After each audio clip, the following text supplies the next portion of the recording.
don't think he's afraid of the Yankees. You know, he was with Baltimore 8 years, had a chance to pitch against the Yankees in that tough Eastern Division. So he's a competitor, and I expect him to come out and do well today. Coco Crisp was the hero yesterday in Chicago. Made that potential game-saving catch in right center field in the bottom of the 8th inning. And then in the top of the 9th against one of the best closers in the American League, Bobby Jenks, hit a 2-run home run, giving Trey Hillman and the Royals a series victory over the White Sox. Well, I talked to Coco about that home run, and I said, everybody else, they've been getting in on him. And he said, well, I wanted to cheat on that one, so I got out a little faster than normal. And he, with those 16 home runs he hit at one point, he says, it's there, it just doesn't show up a lot. Derek Jeter leading off for the Yankees in 2009. Off to a good start as Ponson throws low. 5 hits and 13 at-bats in Baltimore. The Yankees opened against the Orioles, lost 2 out of 3. Jeter homered in the series. And Alberto Callaspo at second base. Guns down Jeter. 2 pitches, 1 away for Ponson and the Royals. You know, Ryan, early in Jeter's career, he was a leadoff hitter. And since he had the ability to hit the ball in right field so well, they decided to move to the second spot for a while. And now he's more or less come back home again. This must be strange for you and Jamie Quirk, as we were having lunch earlier today, kind of talking about what a great career Johnny Damon has had. Unfortunately for all of us in Kansas City, it wasn't spent as long as we would have liked in a Royals uniform, but now here's the veteran Johnny Damon. That is true, and being his outfield coach while he was here, it was I think we're really proud of the fact that we were able to develop Johnny Damon into an all-star player. Unfortunately, we weren't able to keep him, but it's kind of nice to see guys that came up in your system go on to be productive major league players. And Damon down 0-2, just slaps it into left field as he does so well. And the Yankees have 1 on 1 out and the top of the first. It's turned out to be a great day, especially when you consider it's April the 10th, 56 degrees with some sunshine. The game started at 3:43 Central Daylight Time, the official time and temperature, presented by the Parking Spot. Easy to spot, easy to park. The Parking Spot at KCI.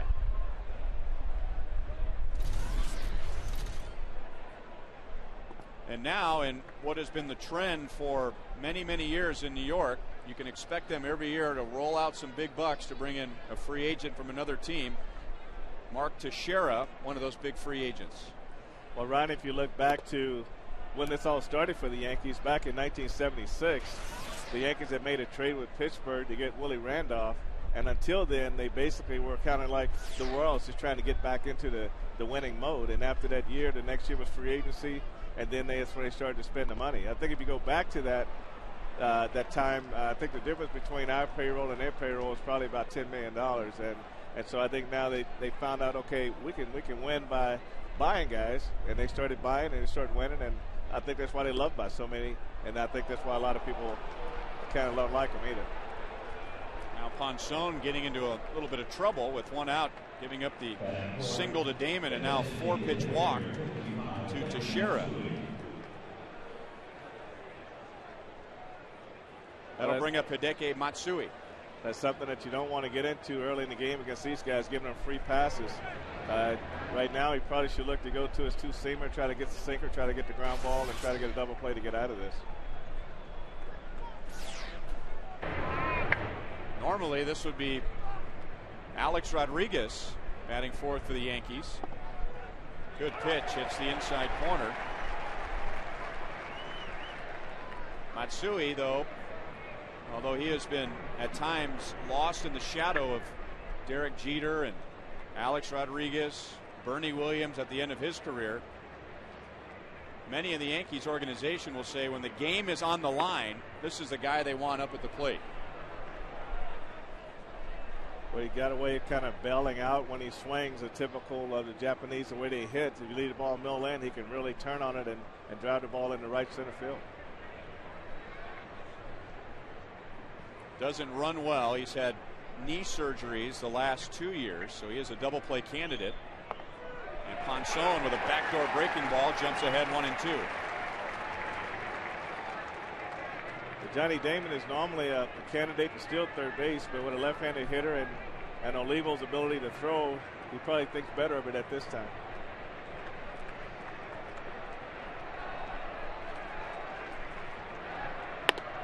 Pitching inside as the Royals did so well against the White Sox. So he's gone backdoor breaking ball to jump ahead. Hard inside to even the count. But whatever he wants to do it here. He wants to make everything happen on this 2-2 count.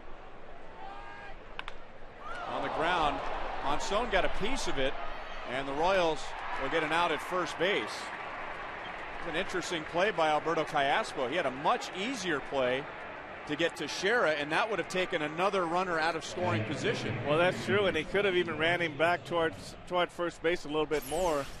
You can see where he comes into the baseline, and he's got him trapped right there. Basically, Larry Juice gets running back to first far enough that he can throw the ball to first and possibly get him in a rundown and get the other out.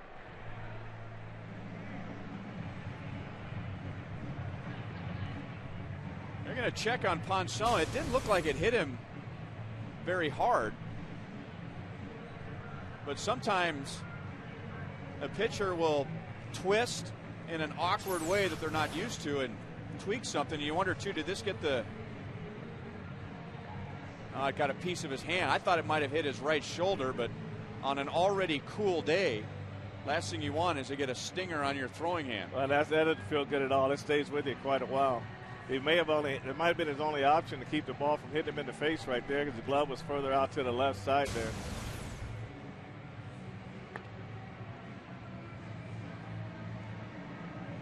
One of the advantages that Ponson has today in a situation like this, because it's cold, the umpires are allowing the pitchers to blow warm air into their hands. If this was a more temperate day, if you put any part of your hand near your mouth, your pitching hand, on the pitching dirt, it's an automatic ball in the count. I tell you, really, I don't know if that makes as big a difference other than keeping your hands warm. A lot of times a pitcher would prefer to go to the pine tar, mixed with a little rosin, that type of thing for better grip. But this blowing in the hand keeps any speculation from the other team out of the picture. So 2 down. Damon at third to Shera at second for Jorge Posada. And he hits it hard past Jacobs, and that's going to be worth 2 runs.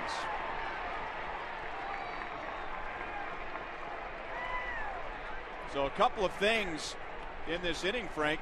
A different decision by Callaspo. That might have been worth just 1 run. And if Jacobs could knock that down, the inning could be over. Well, that's true. That's what they call it, the hot corners on both sides. Your main job is really to block the ball and try to knock it down. He sort of leaned to his right a little bit, and that let the ball get by. So if you stay in front of that ball, knock it down, you got the inning. And like you said earlier, if Castro makes a better decision on the ground ball, it's 1 run instead of 2.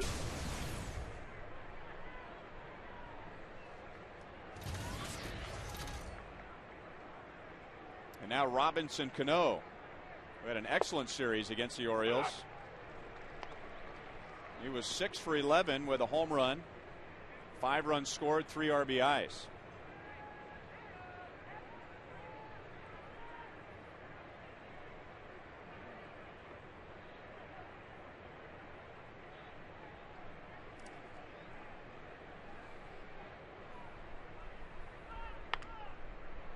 Oh, and 2. The Royals saw Ponson when he was pitching for the Rangers, but then he went on to pitch for the Yankees. In fact, 16 games for New York, 4-4 with a high ERA, 5.85. So they're familiar with him, not only because of all the games that he pitched in the East with the Orioles, but now they're familiar with him because he was a recent teammate. That's one thing, when you're around a long time, everybody gets to know you. So you got to come up with something a little bit different that they don't expect you to do. But if you're in your same pitching pattern, Posada's been around, he knows him, he caught him, so that makes a big difference. Tried to work the outside corner. 1 ball, 2 strikes. Last year, the Royals opened the home portion of their schedule against the Yankees. It was a much colder day, and Brian Bannister on the mound. helped lead the Royals to a 5-2 win over New York. It was a cold, rainy series. The Royals ended up taking 2 out of 3.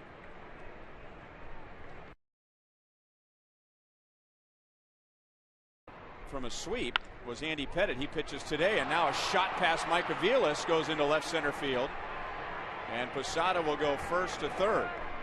So the Royals haven't made a couple of plays on defense, but they certainly weren't easy plays. Bullets. Well, they're not easy plays, Ryan, but I tell you, you have to understand as an infielder, you have to get in front of balls and you have to try to block balls. Jacobs, he went to his right, he opened up his left side, and the ball went through. Like Aviles tried to backhand that ball. If they get in front of the ball, try to block it, then it might be a different story.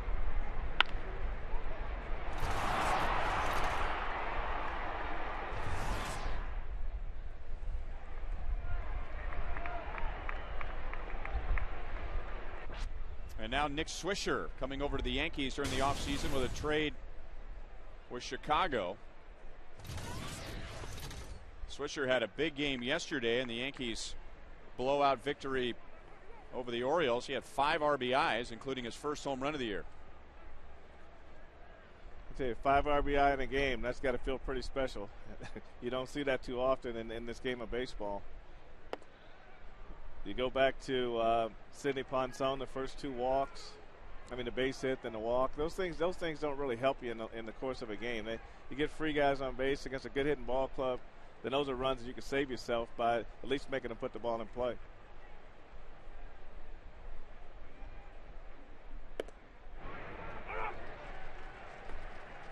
Two and one on Swisher. Nick Swisher hit just .219 for the White Sox, his only year with Chicago. After some great seasons with Oakland, the White Sox are hoping for more than .219 from Swisher. Did hit 24 home runs. And Ponson really using the backdoor breaking ball in the first inning. It's 2-2. A lot of scouts will tell you when you go out and get free agents to come into your system, you may ask them to be batting in a different spot than they normally bat in. And they always say usually the second year, if you can keep them for 2 years, usually the second year is a better year than the first year.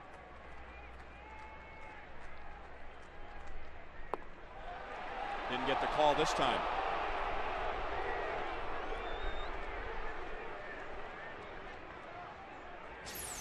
Well, Sidney Ponson is he's trying to be aggressive. He goes right after him on the outside corner. Then he comes right back with a pitch. I think Olivo basically, when his elbow went out, it gave the impression that the ball was outside. Had he kept it inside and on the plate, what they used to call framing, it would have been better. Runner going, the ball hit right to Coco Chris, and that's the inning. 25 pitches for Ponson. Yankees come up with 2.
Ponson on the bench was head athletic trainer Nick Schwartz. 25 pitches and then that ground ball that went off of his right hand. Royals lineup is presented by M&I Bank, we mentioned Jose Guillen goes on the disabled list with a hip injury, so that really changes the batting order. Mike Aviles to number 2, David DeJesus down to 3, Mark Teahan will bat cleanup, Alex Gordon and Billy Butler move up, Mike Jacobs moving down in the batting order to number 7. Mike Jacobs and Billy Butler still looking for their first hit on the season, so I think Trey may want to move them down and try to get them to relax a little bit more.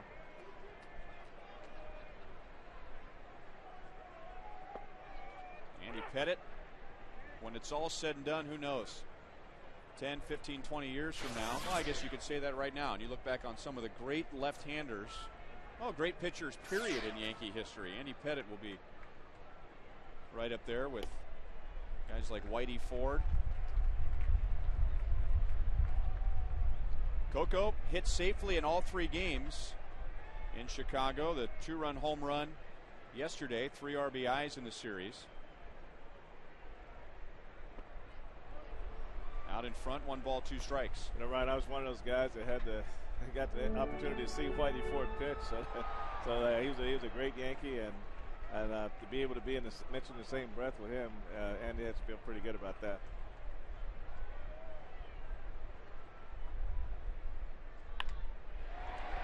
What a catch at second base by Robinson Cano.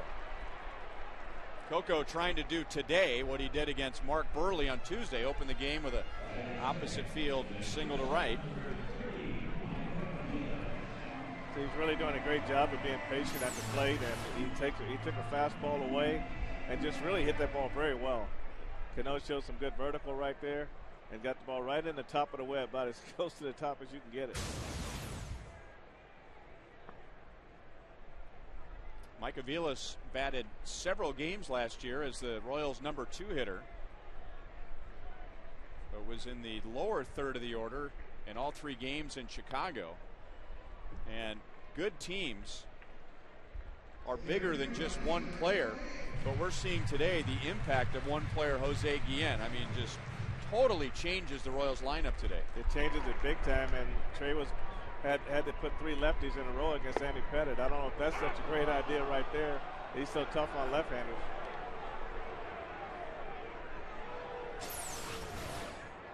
Well, Andy's going to get these calls, being who he is. The umpires are real lenient on guys they know around the plate a lot, and he's going to get a lot of those type calls.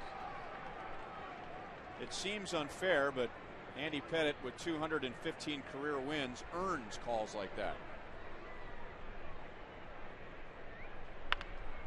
Back to Pettitte.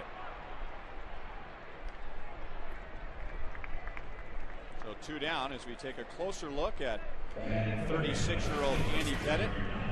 215 wins, 4th among active pitchers. 12-3 against the Royals in his career. Last year he was 1-0 in 3 starts against the Royals.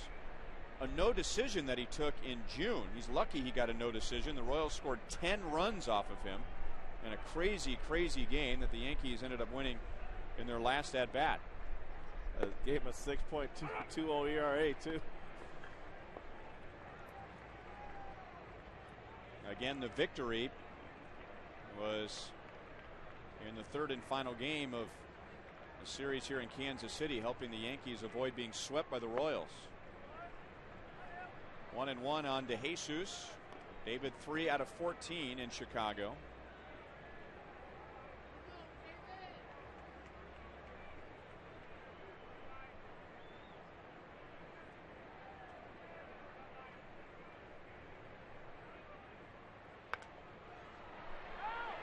Out of play.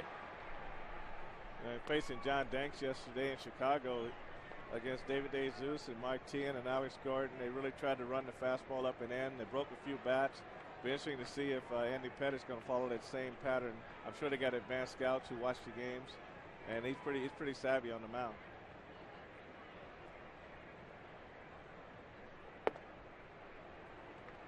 Two and two. Pettitte coming up through the Yankees organization and then was gone for a few years, signing as a free agent with the Houston Astros. That's where Pettitte is from. He was there 04, 05, 06, and then back to the Yankees in 07. And he gets a strikeout to complete a 1-2-3 bottom of the first inning. 1-0 New York, 2-0 New York.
From Jorge Posada in the top of the first inning. Here is the Roadrunner Turbo speed pitch from the first. Ponson at 93, Pettit at 92. Fast is even faster. Double your speed with Roadrunner Turbo from Time Warner Cable. Ponson faced 7 through 25 pitches.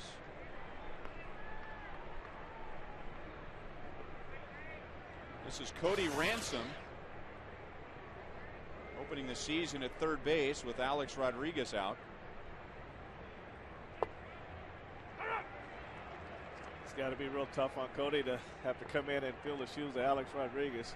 You know, the expectations are pretty high, and I tell you, as a player, if I don't have a lot of home run potential, I don't think I want to be that guy.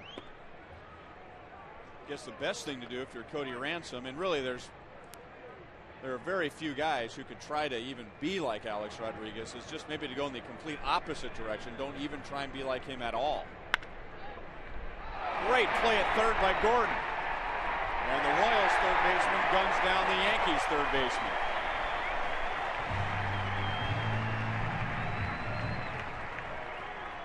What an outstanding play by Alex in spring training. He's working a lot on stand upright, so to give him better lateral movement left and right. And he just gets the right kind of ball, hits solid, and you get that good first step quickness and makes an outstanding play. Keeps his hands up, stretches out, he bounces right up. Just makes a great play. He didn't panic on the play. Outstanding play by Alex.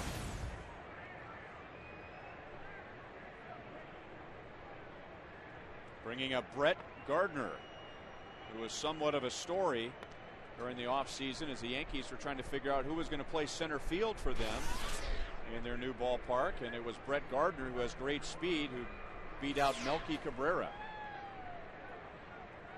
If you can hit a little bit and you got speed, you'll win. Because speed really changes the dynamics of a ball team.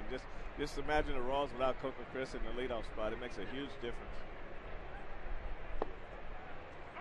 Well, they say the dimensions at new Yankee Stadium are identical to original Yankee Stadium, and that means that the center fielder has to cover some ground. That's a big outfield. That is way big.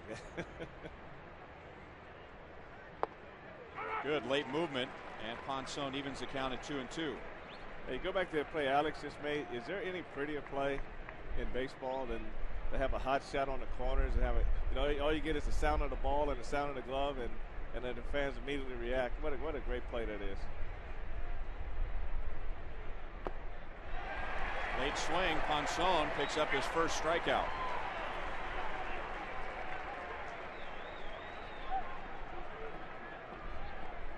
Sidney's starting to tune it up a little bit. He really worked him over real well here. He just stays with his pitches, right there on the outside corner. It looks like a pitch earlier that he didn't get the call on. Ponson has changed quite a bit as a pitcher. He's 32 years old now. And when he first came up with the Orioles, he threw in the mid to upper 90s. And he would just reach back and let it fly. And talking to him about how he's changed since then, and now throwing in the low 90s, more movement, relying more on control and command rather than power. Well, you can see as his arm slot is real conducive to the ball running back into right-handers and running away from lefties. First pitch to Jeter, he threw to the outside, he ran back, caught the corner, then he stayed in the middle of the plate with a slider right there. So he's really attacking the zone like he's getting some kind of rhythm going. Working very quickly. Jeter still live at 0-2.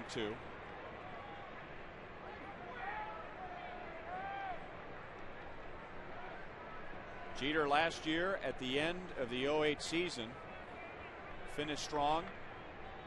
And when you think of the all-time Yankee greats, Derek Jeter had the most hits at Old Yankee Stadium.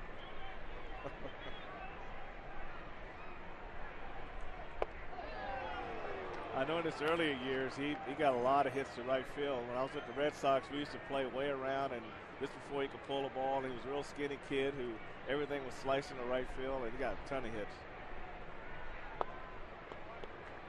Count goes from 0-2 to 2-2.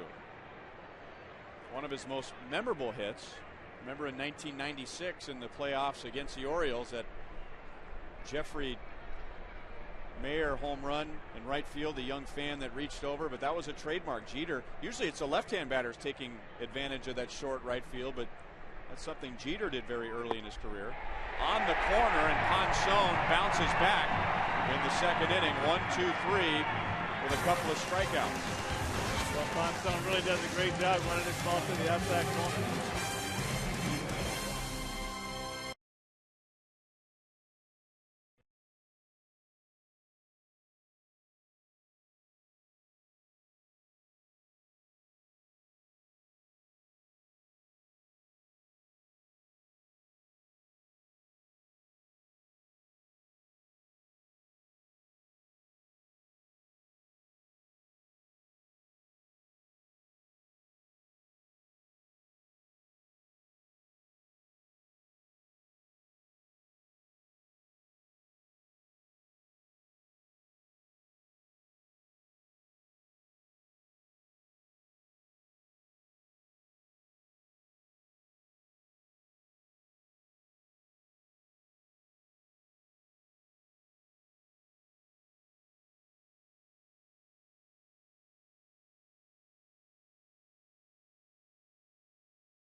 With a 1-2-3 second, a couple of strikeouts.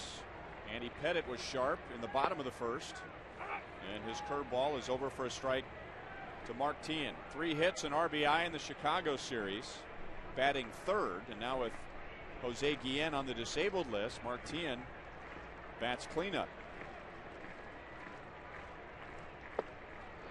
There's that fastball in on the left-hand hitter, 0-2. Well, they're going to stay there, Ryan, I believe. Yesterday in Chicago, Teahen had the dark glasses, the really bad makeup job with the eye black, and today he has nothing on. That's because I think he used all the eye black. There was no more left.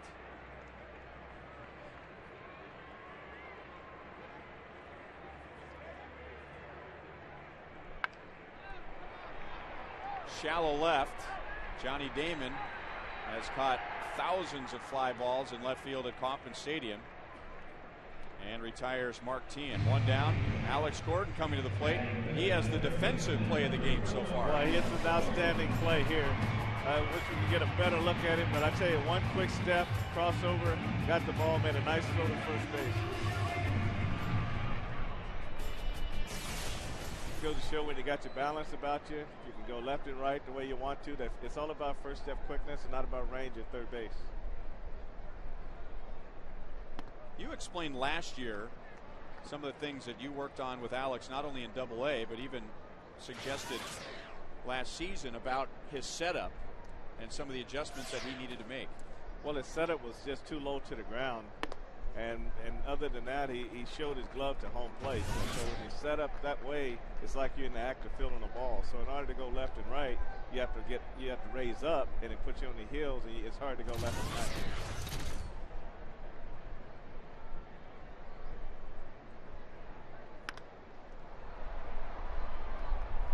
Jeter should take care of this one. The wind moving it around.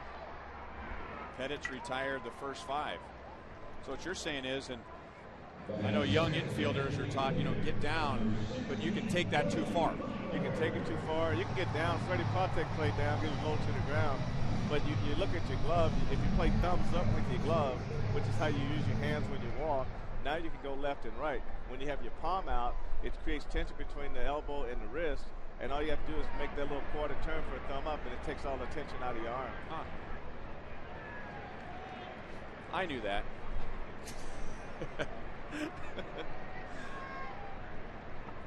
Well, Frank, at the top of the broadcast, talked about a couple of guys dying for their first hit of the year just to get it out of the way, and Billy Butler, one of those. The Royals scoring 6 runs in Chicago. That was enough to take 2 out of 3, but Jose Guillen, Mike Jacobs, and Billy Butler were a combined 1 for 30. I think in both cases, both guys are just basically not swinging at strikes.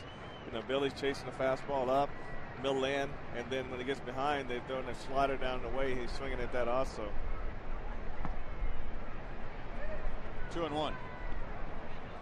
A lot of times you ask guys how you're swinging, they'll say, well, how am I swinging? And I'll say, well, are you swinging at strikes? You really can't tell if you're swinging bad until you start swinging at strikes. So you're just not seeing the ball. It's going to make things appear to be worse. You can't practice hitting the ball in the dirt. No, you can't. And you can stay in the cage and you can take 200 swings. But if you come out in the game and don't hit strikes, you're never going to know what you're doing right or wrong. All thing you know is you're not seeing the ball.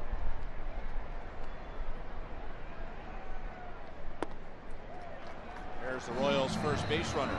It seems so simple, Frank, but it is often overlooked. What kind of pitches are you swinging at? Because when hitters practice, the batting tee is usually set up for right down the middle. A good batting practice pitcher is throwing it right down the middle. And even something like soft toss is usually right down the middle. Well, that's true. And I always tell guys who they have that at bat, then as soon as that at bat's over, they go run into the video machine to look at it. I said, well, you got to be able to tell the difference between you taking a bad swing or the pitcher making you take a bad swing. And it's not, you don't go look at you're going to look at the thing on tape, but what's it telling you? 0-1 now on Mike Jacobs, 0 for 7 in the Chicago series. Those 3 numbers, 2 of the 3 got the Royals excited during the offseason. The 32 home runs, 93 RBIs. They'd like to see him add to the 247 batting average. Now no balls, 2 strikes. Before there was so much video, guys had to talk to each other. So if you go up and take some funny swings, you come back and you ask your teammate, what do you think? So you're not swinging at strikes. So then you say, okay, it's not me. It's just I'm not seeing the ball. I'm not swinging. So you can look at all the video in the world, but until you swing at strikes, you don't know where your swing is. Here's one of the issues that the Royals have today, Frank, with loading the lineup with lefties and especially stacking them 3, 4, and 5 to Jesus, Teahan, and Gordon. In some ways, you're working into Andy Pettit's strength. Now, in his career, he's pretty balanced, but last year, lefties hit .203 against him.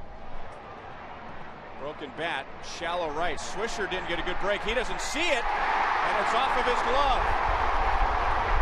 And Swisher throws it into Kansas.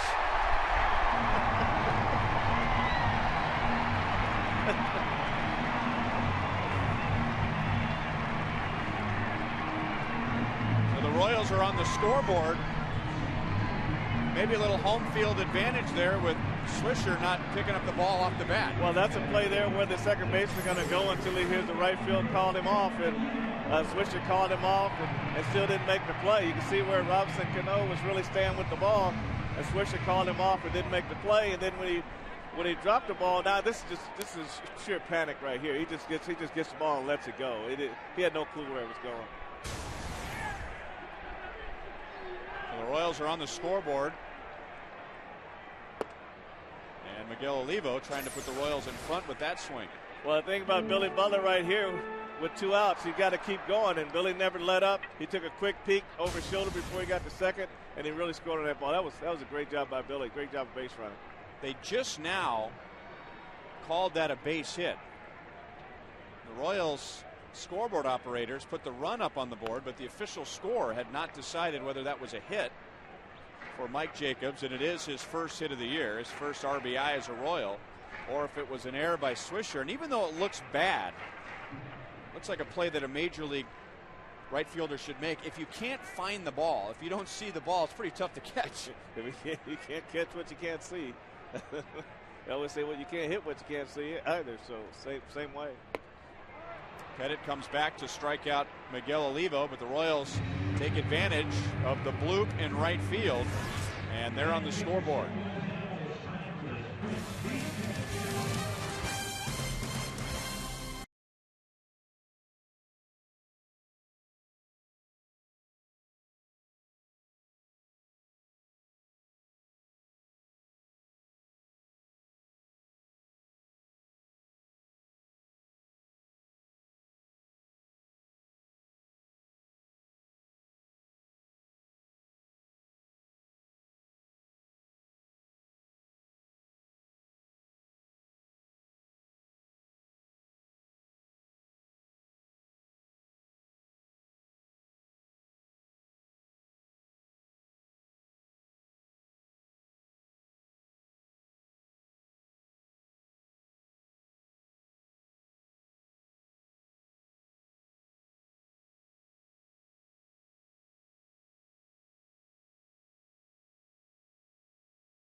Sitting in the Buck O'Neil legacy seat is Steve Pack of Prairie Village, Kansas.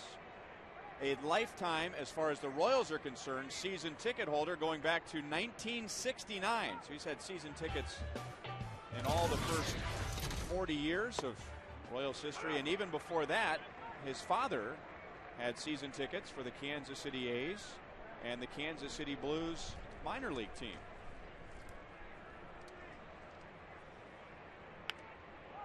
Johnny Damon jammed badly, and Sidney Ponson has really settled in. The Yankees, 4 of the first 6 reached, and now 5 in a row retired. And Ponson getting a lot more efficient with his pitches. But he's got that lower 3/4 arm slot, and that's conducive to a lot of running on your fastball. And if you put a 2-seamer with that, you get your sink, and he's really doing a good job getting in on the hands.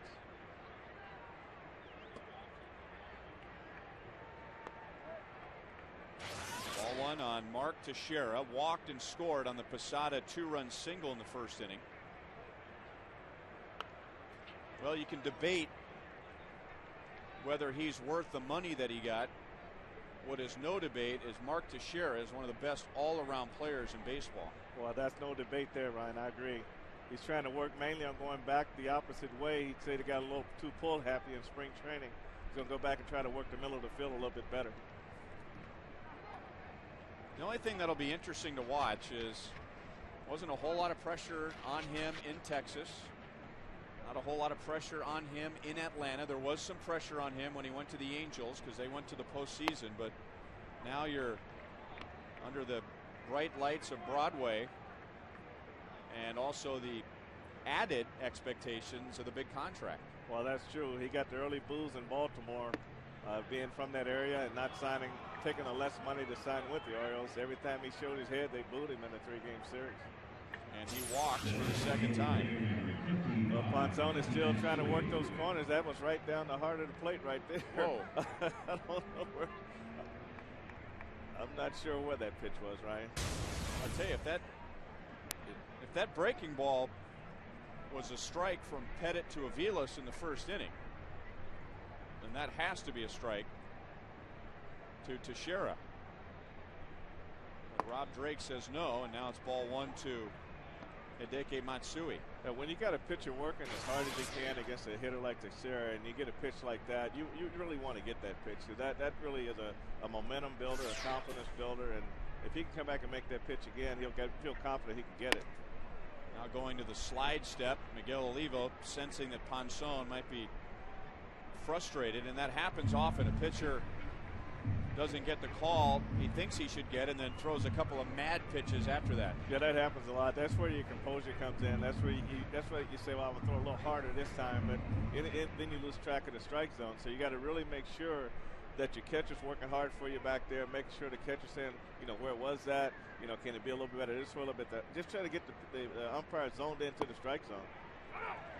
But the way I see it right now, it looks like he's a better corner umpire strike caller than the ball down the middle of the plate.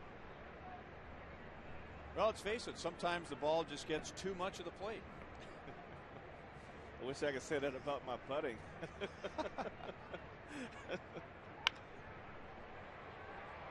That might be trouble in the left field corner, and it is just foul. And we've seen several times over the years, left-handed or right-hand batter, for whatever reason. It'll be interesting to see how the wind changes in the new ballpark. But balls have a tendency to kind of straighten out at the last moment here. Right, they'll just come back toward the infield side. We've seen some players drop some balls that they have to run into the foul line, and they think they're going to be having to deal with the wall, and the ball comes back to the foul line, and that's when it gets above the stadium on those high fly balls. Flags at half staff because of the death of Los Angeles Angels pitcher Nick Adenhart, who died tragically in a car accident early morning yesterday. Royals and White Sox observed a moment of silence yesterday, and Royals and Yankees doing the same thing today. 22 years old.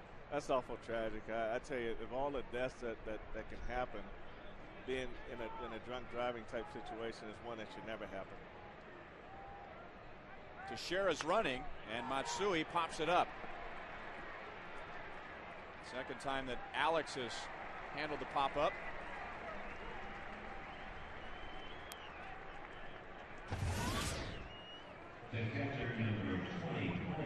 So 2 down. Jorge Posada coming up.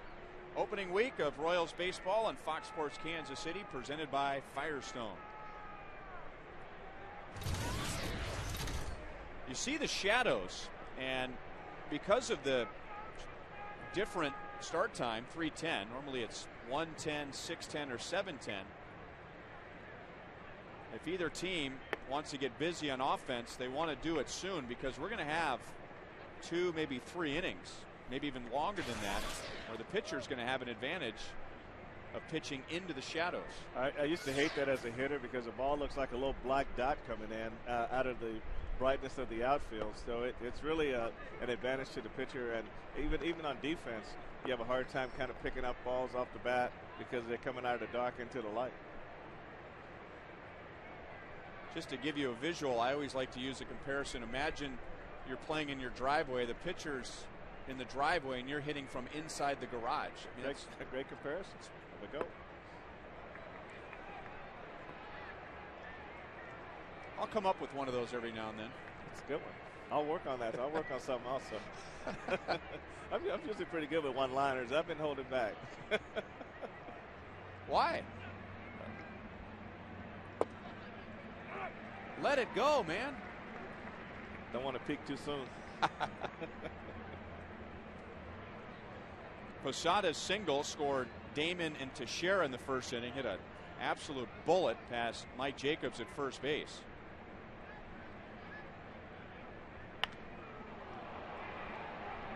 The wind is blowing in today, and Coco manages the sun, and Sidney Ponson has his second straight scoreless inning.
A rough first inning for Sidney Ponson.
presenting the Go Blue in St. Louis sweepstakes. One lucky winner will be at the Royals-Cardinals game on May the 23rd and enjoy beautiful accommodations at Lumiere Place Casino and Hotel.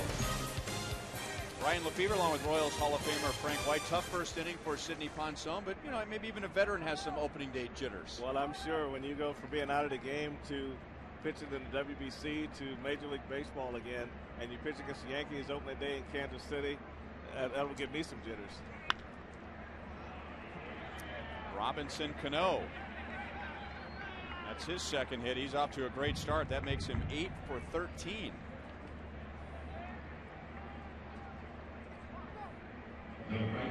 That's the first hit for the Yankees since coming up with 3 along with 2 runs in the first inning.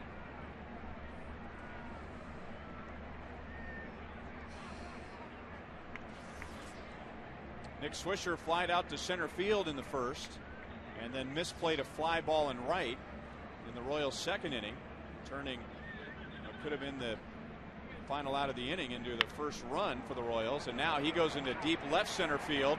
That's going to go all the way to the wall and score Cano. And now Swisher thinking about 3, but holds up. That was a good decision. Mike Aviles on target to Alex Gordon. So 3 pitches into the 4th inning. Yankees have added a run. They lead 3-1. Well, Sidney Ponson left the fastball up out over the plate, and guys like Swisher knows exactly what to do with pitches like this. He's got good power.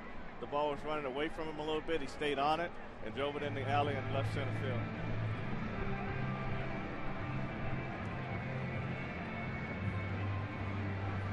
And now a visit from pitching coach Bob McClure.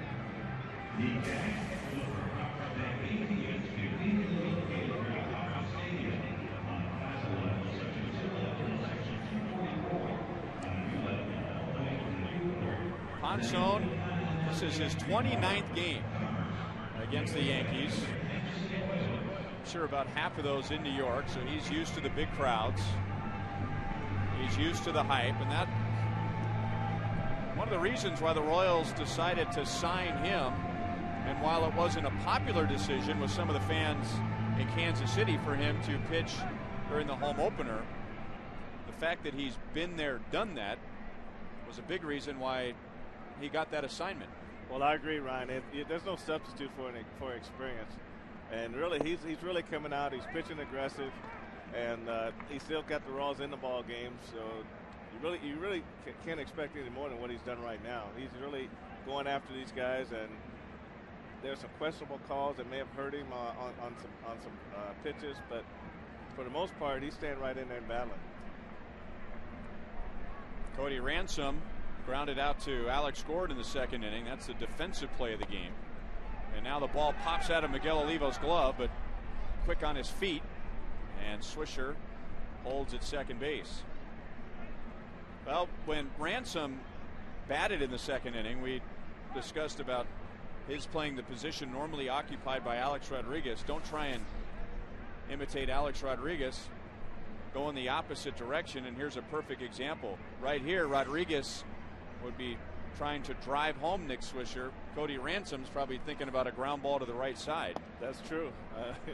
Maybe if Rodriguez was up, they'd be thinking about pitching around him too, with the base open at first base.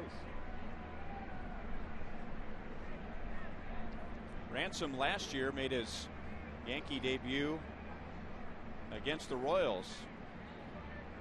And that's the first time he had been in the big leagues for 4 seasons. So he had been to the show, as they say, and then had to work his way back. It took him 4 years.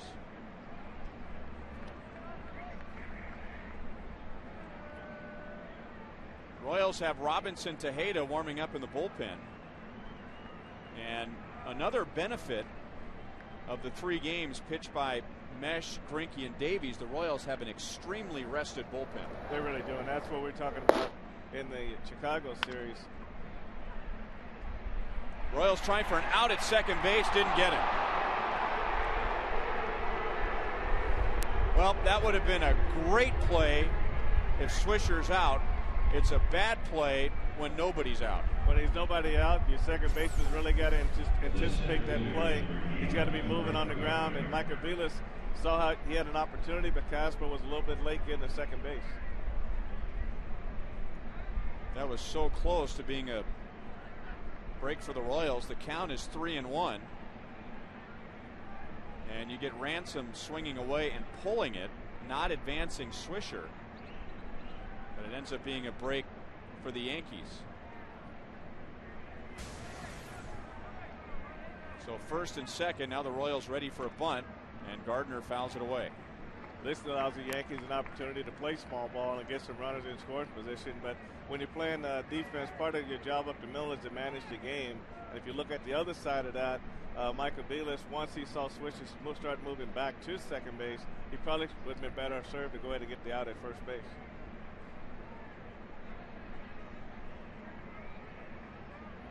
Gardner struck out his first time. He can really fly. And would look like a routine play for Ponson is a close play at first. So Gardner gets the job done. And now second and third, one out for Jeter.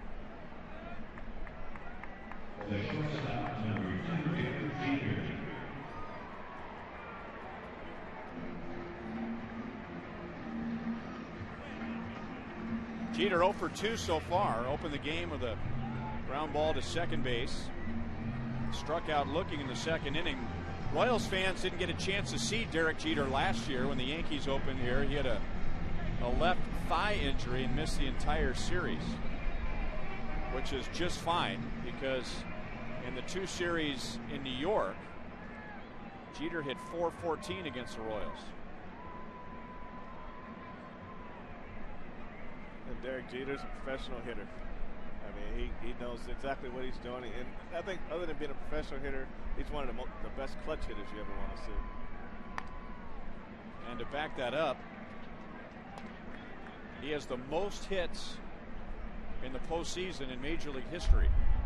Now, of course, he's had the advantage the last several years of an extra round of postseason. Well, guys like Mickey Mantle and Lou Gehrig, there was only one round of the playoffs, and that was going right to the World Series.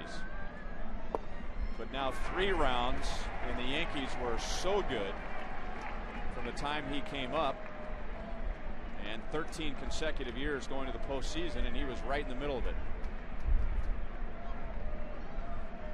They always say to be up among the leaders in that category, you have to be there, and they've been there a lot.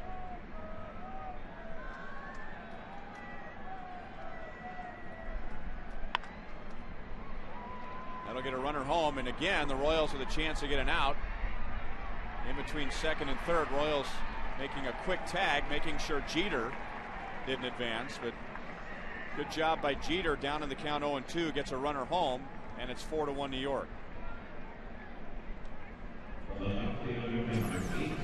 Michael Belis is really seeing these guys come off the bag, and this time Ransom gets way off. That's just poor job of base running by the Yankees right there. That's something you just can't have happen in that situation.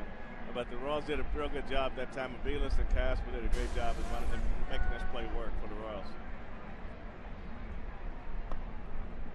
Ball 1 to Johnny Damon, singled on an 0-2 pitch in the first inning. And then he, along with Mark Teixeira, scoring on the Jorge Posada 2-run single. Johnny's also popped out to third. 2-0. Now, one of the things as a base runner at second base you want to do right before the pitch is made, you want to look over your shoulder and find out where the shortstop is. And so you see anything right at you or to your left, you got a chance to go to third base. But anything to your right, you got to stay at the bag.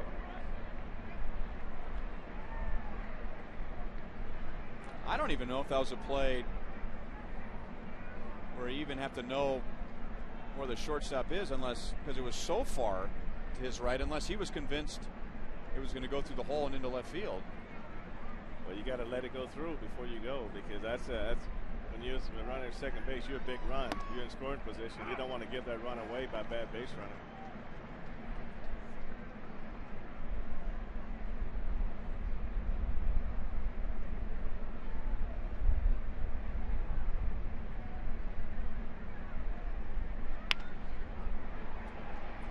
At second base retires Damon.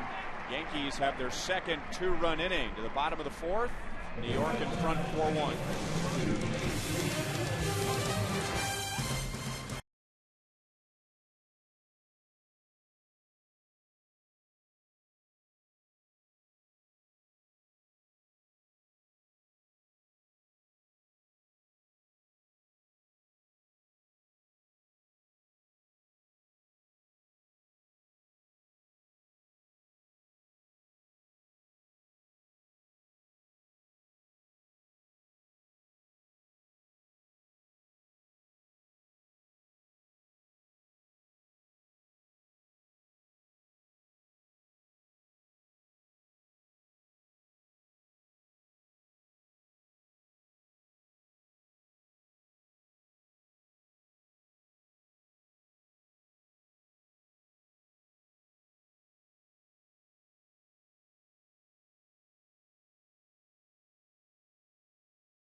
first, 2 in the fourth. The Royals have a great play from Alex Gordon. Here's the Coors Light freeze can. Well, this is by far the highlight of the day so far on defense for the Royals. Alex makes a great play to his left, jumps up, and makes an excellent throw to first base. John Sleezer, the great sports photographer for the Kansas City Star, a number of years ago captured Joe Randa diving at third base. Remember that? He's just kind of like hovering over the ground, catching a line drive. There's John Sleezer. I'll tell you what, if something happens on the field, you don't ask yourself, did John Sleezer get it? You just go buy a paper to see how he got it, because you know he got it. Well, he's a constant visitor to spring training every year. He comes down, takes a lot of shots. Great guy to talk to. Another great shot that he got frame by frame. Remember Carlos Beltran running up on the fence as a member of the Royals and robbing Dan Wilson of a home run.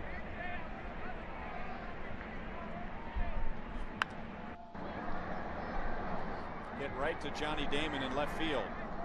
David DeJesus is 0 for 2. And let's revisit a new feature this year on Fox Sports Kansas City, Sprints You Call It. Our question today: what appeals to you the most about the new Kauffman Stadium? A, better food. B, better beverage selection. C, wider concourses. D, the outfield experience. Enter the keyword Royals. Text it to 432-432 and enter your answer, A, B, C, or D. Tough hitting luck for Mark Tien as he lines to Jeter. And Andy Pettit just rolling along, 1 hit allowed in 3 2/3 innings. Well, Andy's done a great job of getting in on. He got in on David and on Mark both right there. A soft line to shortstop Jeter, and David had a soft fly ball to left field. Both balls got in both guys' hands. Here's a fastball right there. Mark had to bring his hands in, and that brought the ball down to the end of the bat, and that's what created the soft liner.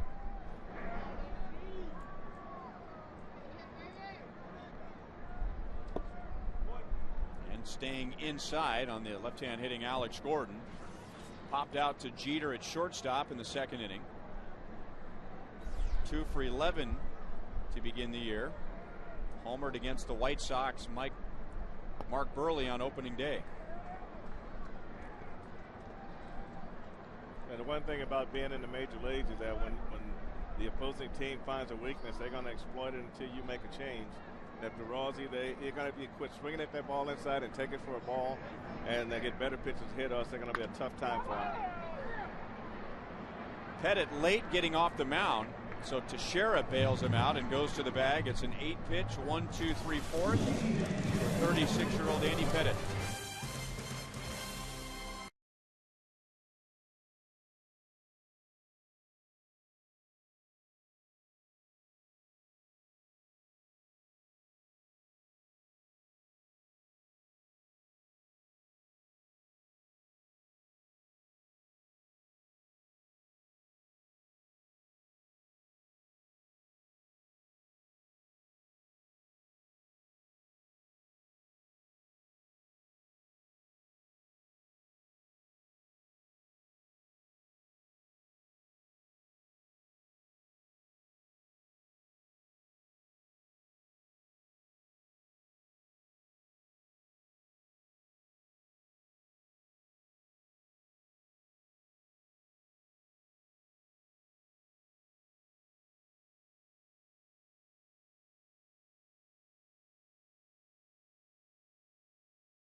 Here are some angles and some places you are not accustomed to seeing fans on the other side of the wall in the outfield, in between the wall and the water spectacular. And those fans there, they are right in the action. They've got to be having a great time, Ryan. It's just this is like the opening of everything here. This is areas that have uncharted waters, as they say, and they get a chance to experience that. Tien in right field. Have to play this one off the wall. A chance to get to Teixeira with a good throw, and it's just a little offline. So Teixeira on base all 3 times today, 2 walks, and now a leadoff double in the 5th inning.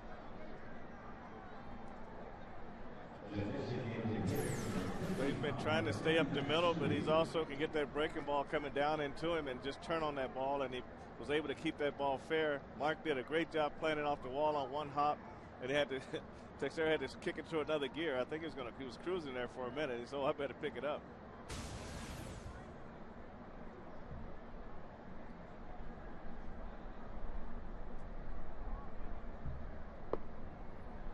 Matsui out in front. You go back early in the game, Ryan, when they had the hot shot go by Jacobs at first and the hot shot to win by Aviles at shortstop. It could be a little bit different game right now.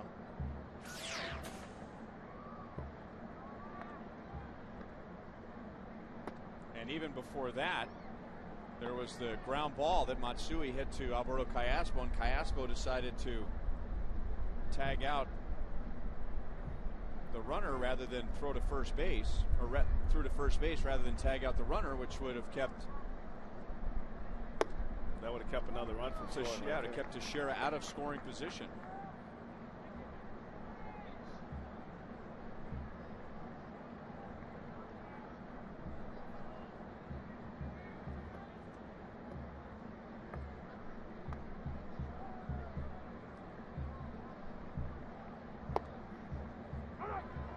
Two. Here's the James B. Nutter pitch count for Sidney Ponson. 82 pitches. So just a tad under 20 pitches per inning. 25 of those coming in the Yankees' 2-run first. And Matsui at the bare minimum trying to get Teixeira over to third base, but that's foul.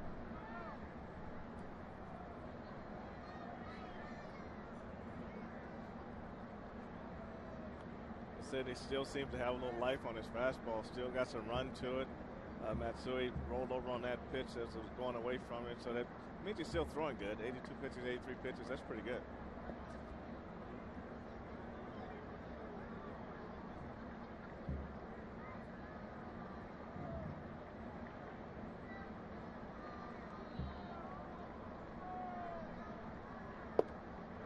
Late break. Great pitch. Matsui jumping back and takes a called third strike. That's that good running fastball from that 3-quarter arm angle. See how he throws it right at the waistline. He gives in on it, and the ball goes back and catches the inside corner. That was a patented pitch by Greg Maddux. That was his signature pitch, and Ponson really pounded it in there and got the pitch he wanted. So 3 strikeouts for Sidney. Teixeira at second base, 1 out for Posada.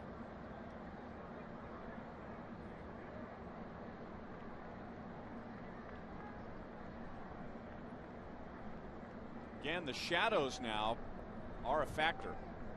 Shadows directly in between the mound and home plate. So as we talked about a couple of innings ago, advantage pitcher for the next couple innings. I believe he's got it. If he makes his pitches, he'll be right there. I think he's got to get it over the plate.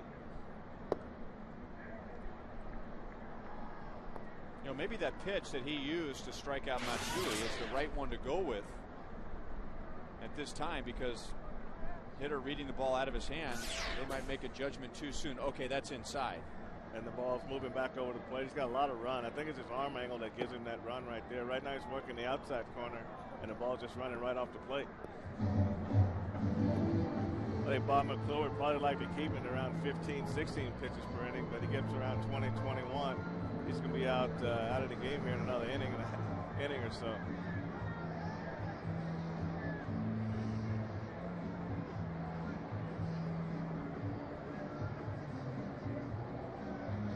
Robinson Tejeda still warming up, as he was doing last inning when the Yankees scored a couple of runs.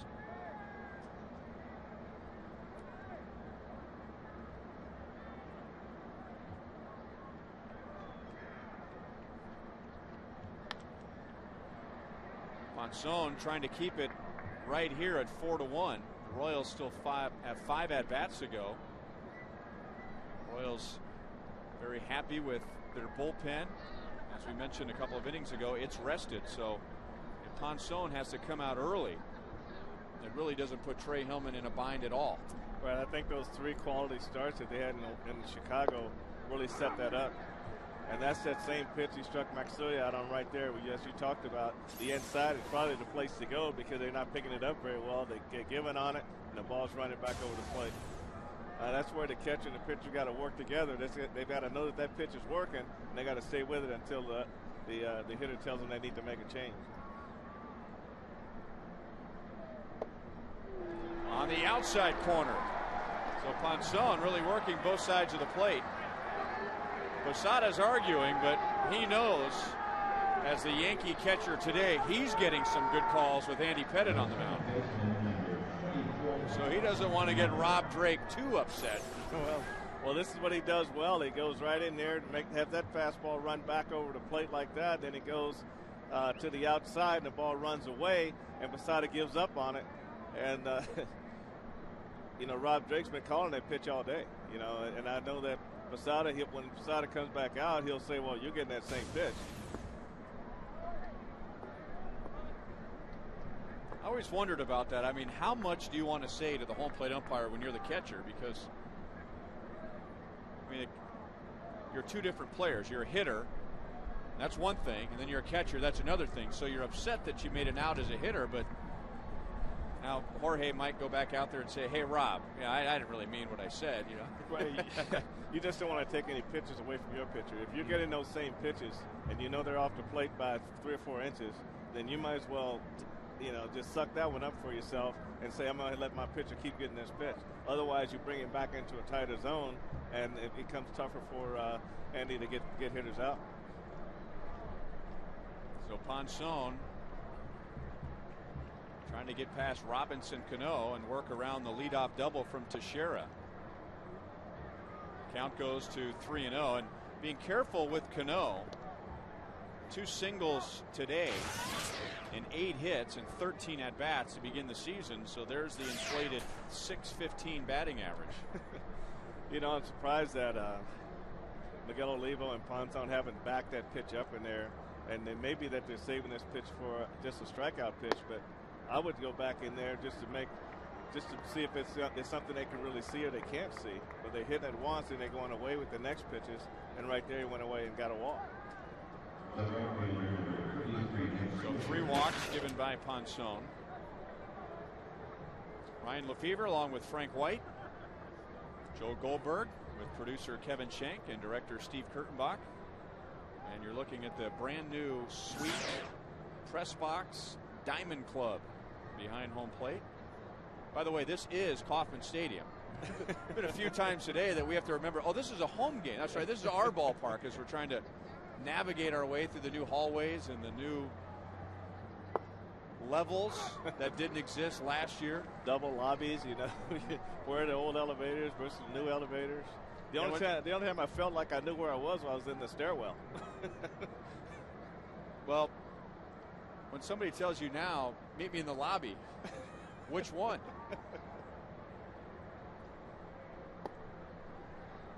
1-1 on Nick Swisher. The old lobby where the old elevators are part of the club, the Diamond Club. So you walk right through the door, and the elevators are there, and all the people are there. And the new elevators go up to the offices. It was quite a deal last night when the Royals arrived from Chicago. Normally, everyone rushes down to the clubhouse, get your bags, get in your car, and go home. But not last night. It was like a bunch of kids visiting Disneyland for the first time.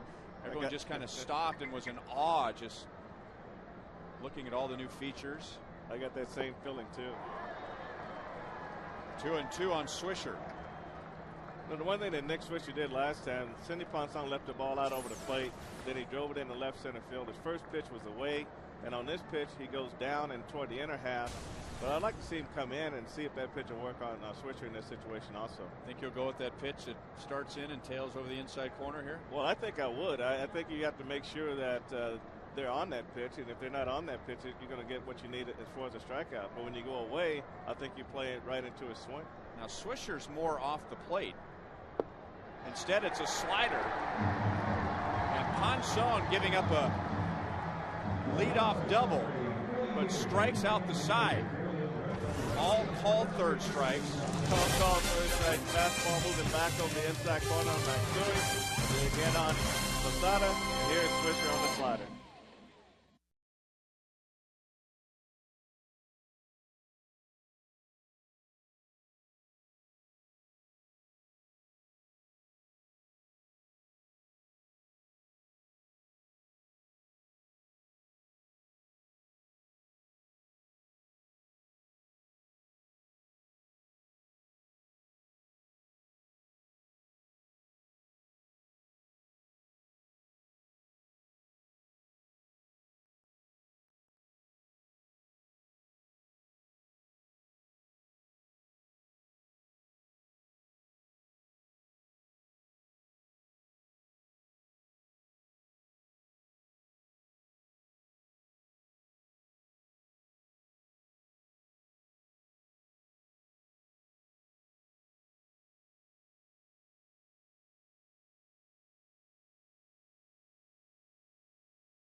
That's a drive off the bat of Billy Butler.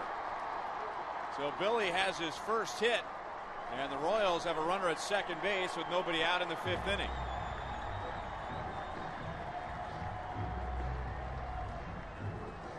Billy finally had a chance to get his hands extended. Pettit left the fastball up, out over the plate. And Billy, staying in his normal lanes, left center, right center, was able to go out and really tattoo that. He just stayed back on his backside. The hands came through great. He's probably wishing he was in Arizona. That ball would have been out of the ballpark. Been out in the parking lot.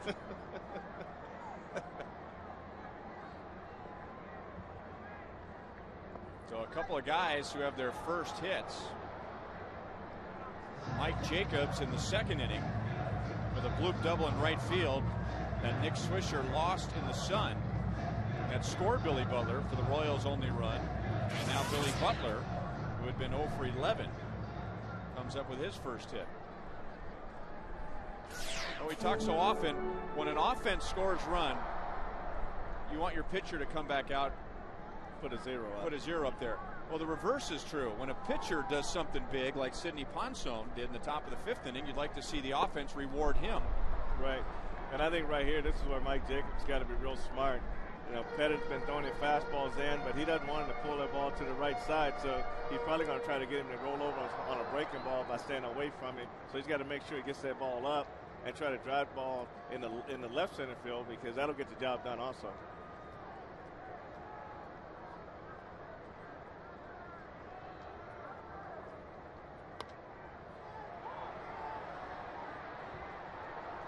Ransom into foul ground. So Jacobs 1 for 2. One away. Let's take a look at the Sprint You Call It question for today. What is most appealing to you about the new Kauffman Stadium? 53% are saying the outfield experience, 35% the wider concourses, and a combined 12% because of food and beverage. Text 432-432 and enter keyword Royals, and then make your selection A, B, C, or D. 0-1 on Miguel Olivo. I can go along with those fans on the outfield experience. I had an opportunity to go out there this afternoon for the Dick Howser statue unveiling, and I only saw the right field part of it. But as I sit up here and look out over the left field and see the Ferris foot, the little merry-go-round and things like that, it's just a great experience for fans and their kids. Ryan, there'll probably be people leave here today saying, "Did I see the game?" There's going to be a lot of fans that are going to be doing things like that. I mean, they're here to watch the ball game, but there are a lot of people who have spent years and years and years watching games here and seeing things they've never seen before, just hearing about these things in other ballparks.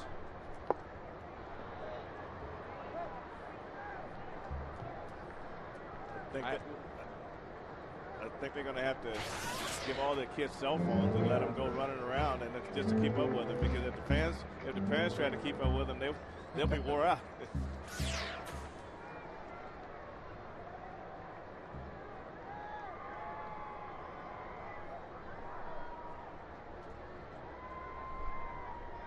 Andy Pettit trying to do in the bottom of the fifth what Sidney Ponson did in the top half. Give up a leadoff double, but no runs. 2-2 on Olivo.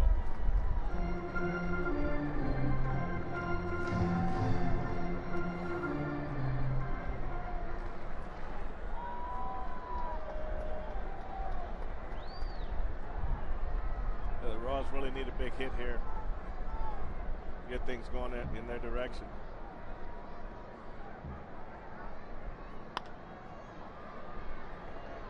Butler moves up to third base as Jeter throws out Olivo. Miguel Olivo might be the only Royal who isn't thrilled about a new Kauffman Stadium, because he hits over 400 at Kauffman Stadium, whether he was playing for the White Sox or the Florida Marlins. I remember a couple of years ago, his manager, Freddie Gonzalez of the Marlins, joked about having somebody build a little mini Kauffman Stadium and leave it in his locker no matter where they went, because when he was in Kansas City, you would see the best of Miguel Olivo. That ball goes just foul. Well, the one thing that Trey Hillman spent a lot of time on in spring training was fundamentals, being able to advance runners and knowing that was going to be a key part of their offense this year. If Mike Jacobs was able to get Billy Butler over, that ground ball to Jeter would have scored a run.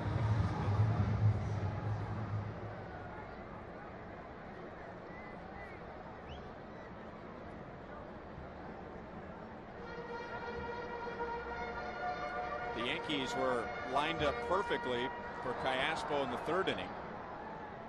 Grounded sharply up the middle, but that's where Cano was playing. Callaspo's had 3 good swings in his first 3 at-bats. Yesterday, coming on as a pinch hitter, reached and then stayed in the game. Reached with a base hit in his second at-bat, and then hit a sharp ground ball in his first at-bat today. Well, when he's swinging good from the right side, lines up those second or something that he does well. Into left field, Damon battling the sun and the shadows, but makes the catch in front of the track. So leadoff double, but Royals come up empty in the bottom of the 5th inning.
concourses, and they are doubly wide.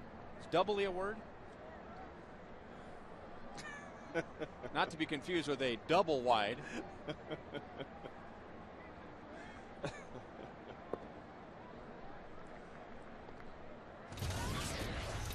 Well, scoring opportunities for the Yankees and the Royals in the 5th inning.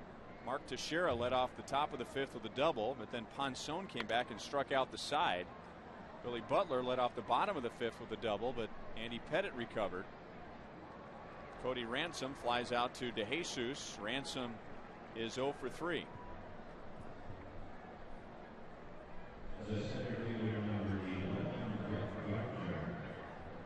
Now Brett Gardner. Tomorrow's game also in high definition with Horacio Ramirez pitching for the Royals. CC Sabathia for the Yankees. First pitch is at 6:10. Joe Goldberg with Royals Live at 5:30. Joel with former Royal Jamie Quirk.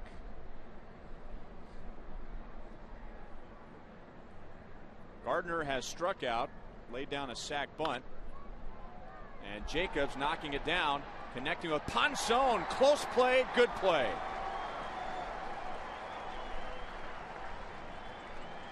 Mike Jacobs does a great job on this play, Ryan.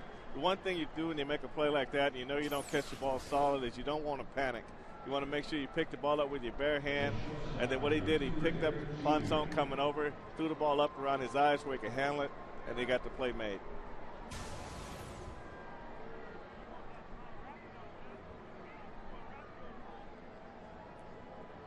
So 2 down for Derek Jeter.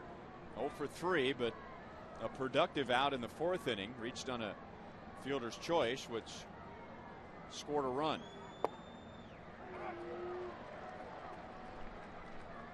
Derek Jeter, second all time in hits for the Yankees. Lou Gehrig is first. Mentioned earlier, the most hits ever at the what is now old Yankee Stadium, and the most hits in baseball history in postseason plays. 0 for 4 today. Ponson needing just 6 pitches to get the Yankees in the 6th.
Bottom half is our Sonic Slam inning. Our contestant is Mary Curtis from Kearney, Missouri.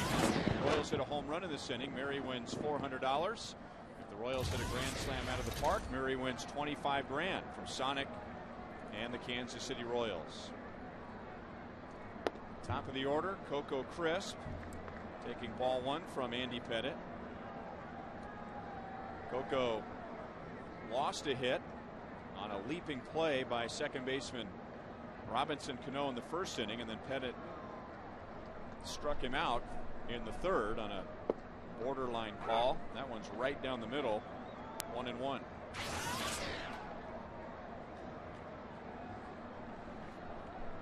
Coco playing on the same field today with a man that he was asked to replace in Boston, Johnny Damon, in 2006. Damon signed as a free agent with the Yankees after several successful seasons with the Red Sox, a world championship with the Red Sox, and in some ways Coco is also replacing Damon here in Kansas City, because the Royals really haven't had a legit prototypical leadoff type hitter since Johnny Damon. Coco is 0 for 3 today. Throughout the years, Ryan, the Royals have really been blessed with having some outstanding center fielders here in Kansas City, and Coco was made aware of that, and he said, well, that's a pretty impressive list of guys. And when you go back to Amos Otis, Willie Wilson, Johnny Damon, Carlos Beltran, so it's just been a fun organization to be around when you see such talent like that come through. Speaking of Willie Wilson, he was one of several former Royals that was recognized before the game today and got a huge ovation.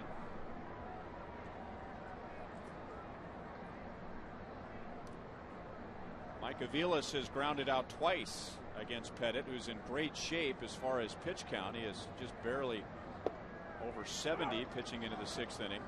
Sidney Ponson, on the other hand, is over 100. And the Yankees would be in the middle of their 4th time through the order, so that'd be an opportunity for Trey Hillman to make a change. Well, that's true, and I tell you, Ponson went out and had a 1-2-3 inning, and it'd be nice for the Royals to put some runs on the board for him in this inning.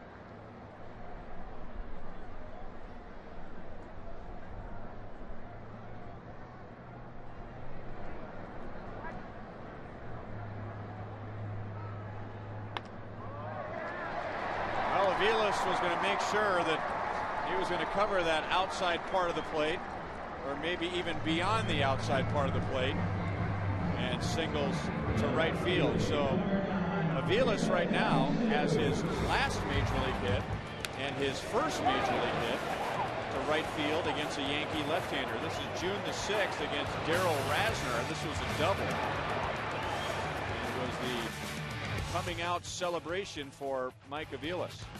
Well, Mike makes, I don't know, sometimes I wonder how he does it, but he keeps his hands back, his front side kind of goes, and he kind of drives that ball to right field, but the ball's always been up around the belt. I don't think he would ever teach anyone to swing the bat like Mike Aviles. Although, if any Royals hitter has a trademark that a kid might try and imitate, it's the Aviles helicopter.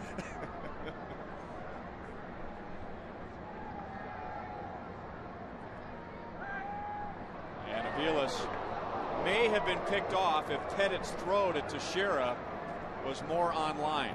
Well, he would have had him. I tell you, the first base coach. But you know, they always say you yell back, but by the time you yell back, you're out anyway. I think if you don't have anywhere to go, then why even get out there far and be thinking about going to second? But the thing that saved him right there was he came back to the outer half of the bag.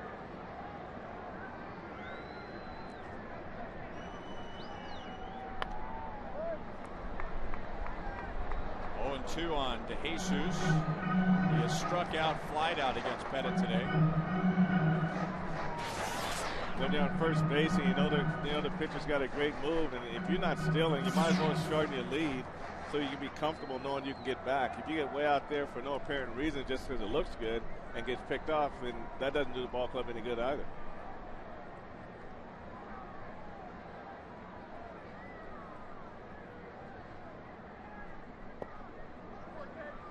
One and two. And one of the things you have to remember, managers very rarely ever put on a hit and run with a left-handed pitcher because they know the guy at first is not going to get a good jump, and if he gets a base hit, chances are a lot of times they still end up at second base.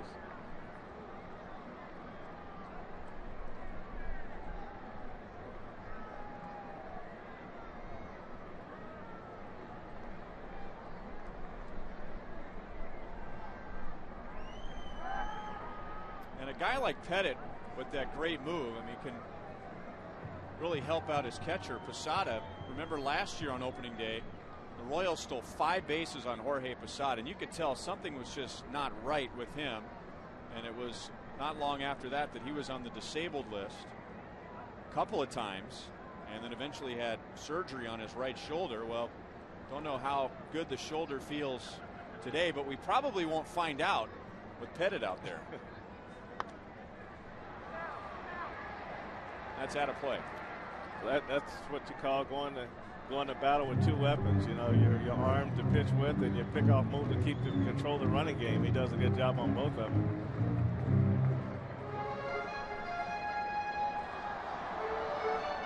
Andy Pettit, now 14 years ago, man, time goes by fast, made his major league debut right here at Kauffman Stadium, 1995. Tall, slender left-hander back then, out of Baton Rouge, Louisiana. That's where he was born. Grew up in the Houston area.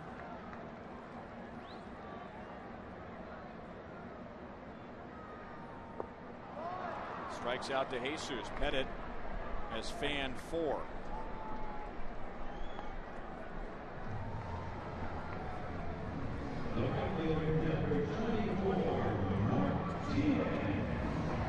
And now Martin.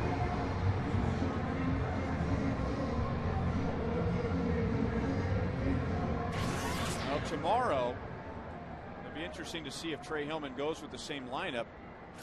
If you haven't heard already, Jose Guillen is on the disabled list, and the Royals are going to face another tough left-hander tomorrow in CC Sabathia.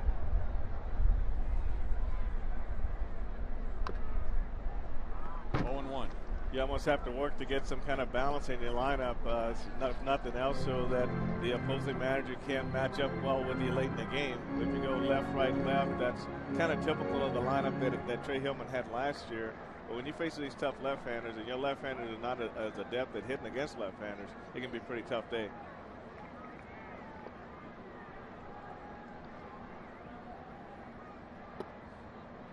A little high.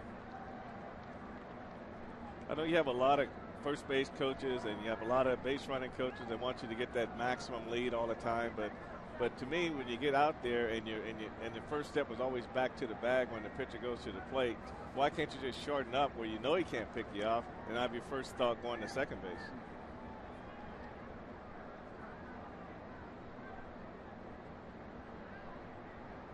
And that's what Aviles does on the pitch, that one step back. That's an excellent point. I mean, if the distance doesn't matter, why would you want to have your momentum going in the wrong direction? Well, then you have a high hopper over the mound or a slow roller, then you sort of minimize your chances of beating that throw to second base.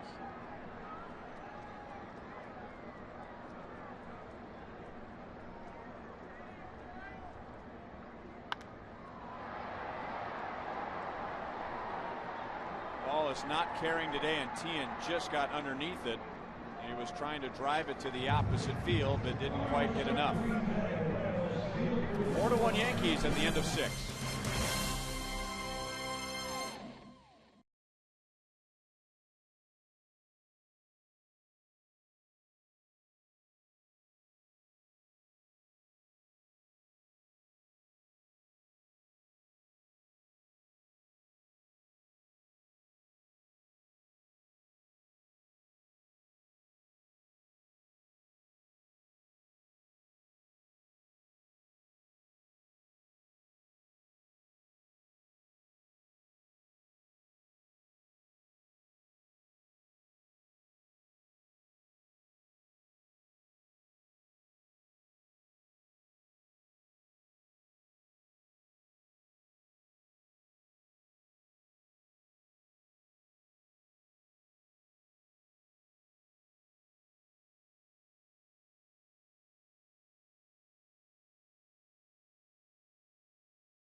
play of the game on a ground ball from Cody Ransom back in the second inning. Sidney Ponson has given up 4 runs in 6 innings, but has also limited the damage, especially in the 5th inning when he got around a leadoff double and struck out the side. The Royals watching Billy Butler get his first hit of the year.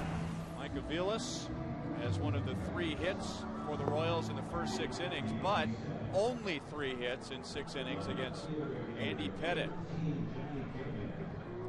And Sidney Ponson, with over 100 pitches, is out after 6. And Kyle Farnsworth takes over in the 7th inning with Damon, Teixeira, and Matsui coming up. Farnsworth taking the loss on Tuesday in Chicago, giving up the 2-out 3-run home run to Jim Thome.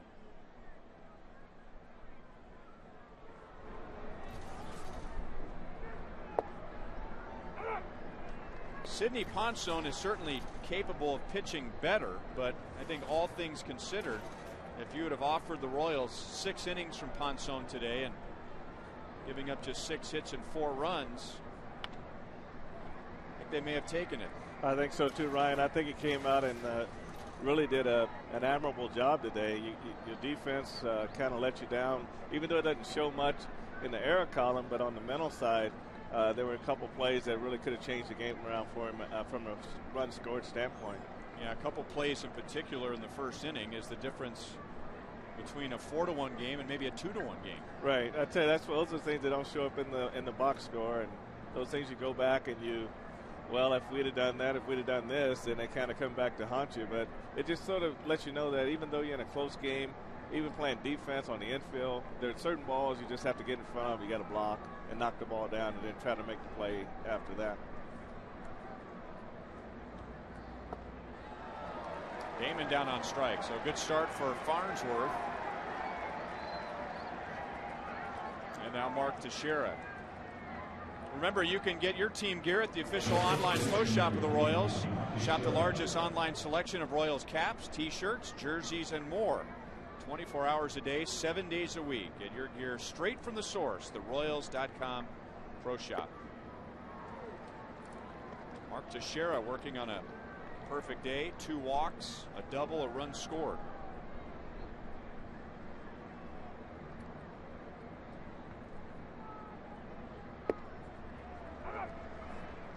Kyle is coming in throwing strikes. He's throwing strikes with his hard-breaking slider, and his fastball is keeping the ball down.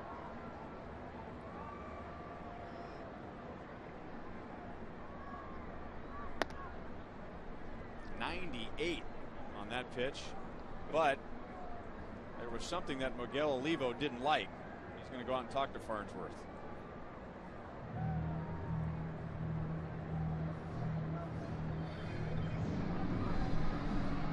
Kyle can be a very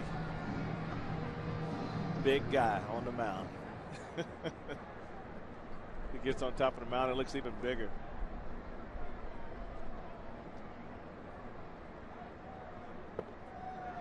And Farnsworth looking sharp today, has struck out Damon, and now Teixeira. He's done a great job. He came in, he threw a slider down for a strike. He threw a fastball down for a strike. Then he elevated a 98-mile-an-hour fastball up through the zone. Then he came back down under the swing with another slider. That's a well-pitched batter right there. I think Teixeira go back and say, hey, man, this guy's lights out, unhittable. That's 31 strikeouts now for Royals pitchers in less than 4 games. I think the pitching overall has done a great job of being aggressive in the strike zone and working both sides of the plate. I think that's been the key, because the hitters can't sit in one area. Last year there were times when every time they got the 2 strikes, the ball would be away, or they'd go right to a breaking ball. But now the pattern is more flexible, and I think it's really benefiting the pitchers.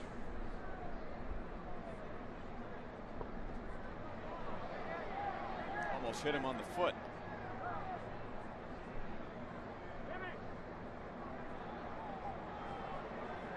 You're going to get some heat from the Royals bullpen this year with Farnsworth and Juan Cruz.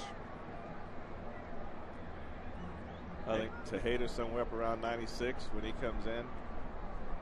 Maybe even a step back in regard to velocity when Joakim Soria comes in. I mean, he has the stuff and he has the guts to be the top-notch closer that he is, but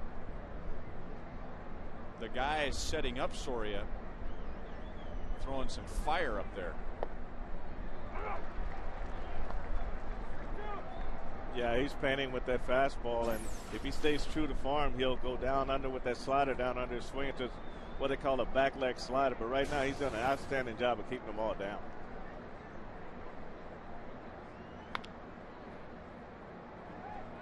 Over to first base coach Mick Kelleher. First year for him in that position. Former Royals manager Tony Pena had been the Yankees first base coach, but he moves to the bench. And bench coach for Yankee manager Joe Girardi. There's Mick Kelleher.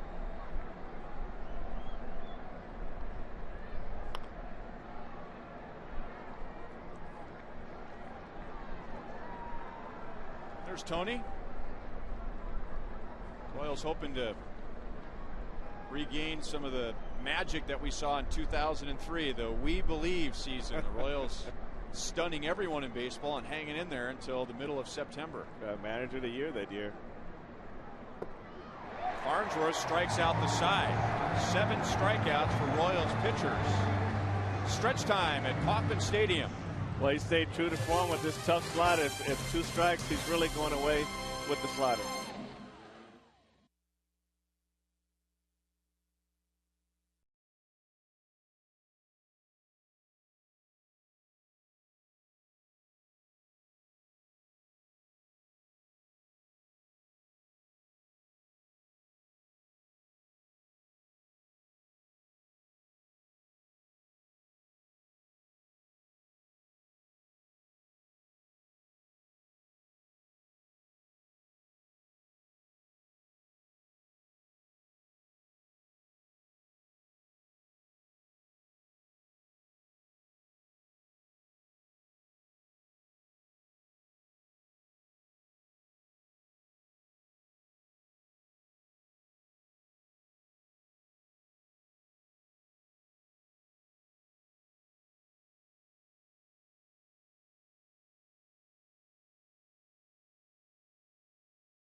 Here at Kauffman Stadium, let's take a look at the rest of the American League, brought to you by Panera Bread. No more undefeated teams in the American League. The Cleveland Indians are the only team in the AL without a victory. Let me take that back. Texas Rangers are 3-0. They swept the Indians in 3 games. Toronto Blue Jays are off to a 3-1 start. Tampa Bay Rays taking 2 out of 3 from the Red Sox to begin the season. They'll be at Baltimore, who took 2 out of 3 from the Yankees. Alex Gordon, Billy Butler, and Mike Jacobs in the bottom of the 7th against Andy Pettit, who has just 83 pitches, so he's just cruising along. Looks like Alex was trying to take advantage of Ransom being deep at third base, but Pettit, staying true to form, is boring that fastball in on his hands. So he's got to make sure that he can gauge that distance between him and the plate to make sure that pitch is not a strike and take it.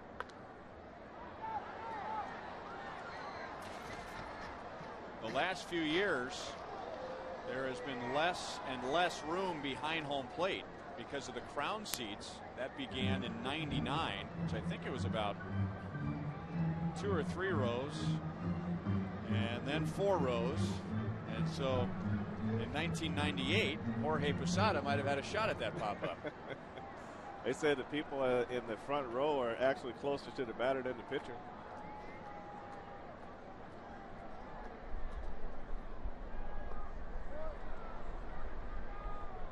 Now, what an awesome seat to have. You know, you're right there. You get to see the pitches. You get to feel the speed of the pitches. You know, you sit behind home plate, and all of a sudden you hear a pitch coming 98 miles an hour. You really get a feel for what it really looks like to the hitter. And the new feature with the limestone behind home plate. A lot of that all around the ballpark. 5 strikeouts for Andy Pettit. Alex Gordon is 0 for 3.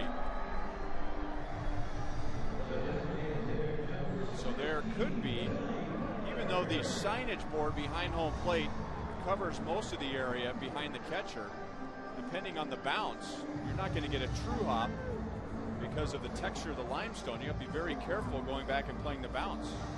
That's one of those things that the catcher's got to come out and they got to throw a few balls back there to see exactly which way it's going to go. It's just like at first base, the overthrow at first base, you think it's going to go down the line, but it hits the netting and throws it right back toward first base bag.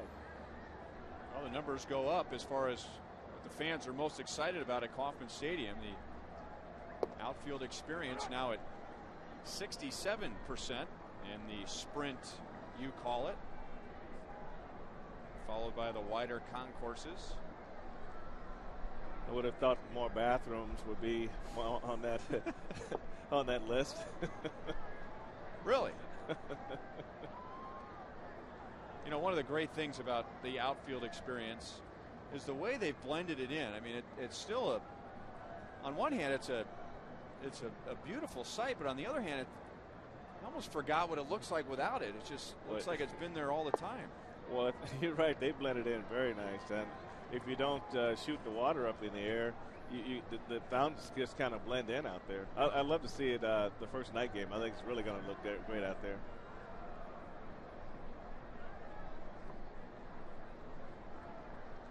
Two and two on Billy Butler. On base twice. His double in the 5th inning was his first hit of the year after going 0 for 11. Walked and scored. The Royals' only run in the 2nd, coming home on a Mike Jacobs double.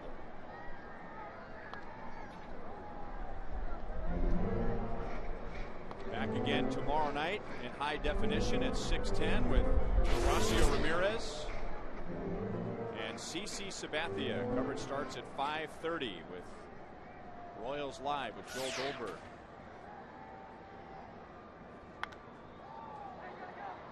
If it ever comes down, Derek Jeter's calling for it.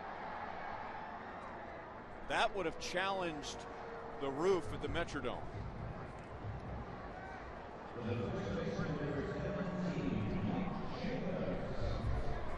Derek Jeter, you see the logo on the back of his cap commemorating the new Yankee Stadium. The Yankees have played there. They played the Chicago Cubs for a couple of exhibition games, but they have not played a regular season game yet. They begin on the road 3 straight series away from New York before they open the regular season. New York Mets also opening a new ballpark, and they begin the season with a couple of road series before they return to New York. Not as much controversy about replacing Shea Stadium as there was Yankee Stadium. Shea Stadium, I think that ballpark, I played there when they was renovating the old Yankee Stadium, and that wasn't a very good ballpark then, so I knew they were about due for a new stadium. Well, that was 30 years ago.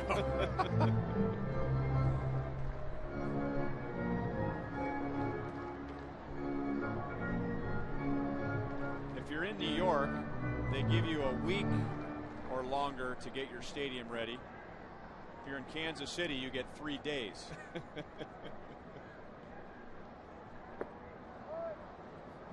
Well, Andy's done a great job on his left-handed hitters. He's sort of carving them up. He's pounding the fastball in. His curveball is just off the table right now. It's just outstanding.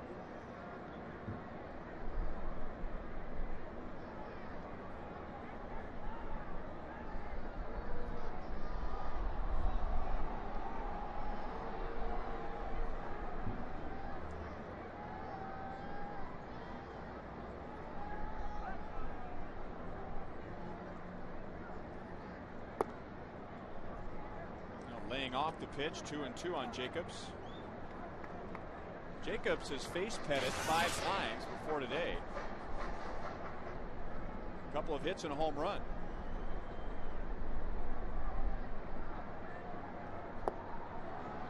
And today he strikes out 1 for 3, 6 strikeouts, and 7 innings for Pettit. He's allowed 3 hits.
Cup of coffee, I'm sure, would be welcome for some of the fans today. The day, as far as weather goes, a lot better than the forecast was a week ago, but still starting to cool down as the shadows grow on the playing surface. The outfield experience still the place to be. They're in the bright sunlight.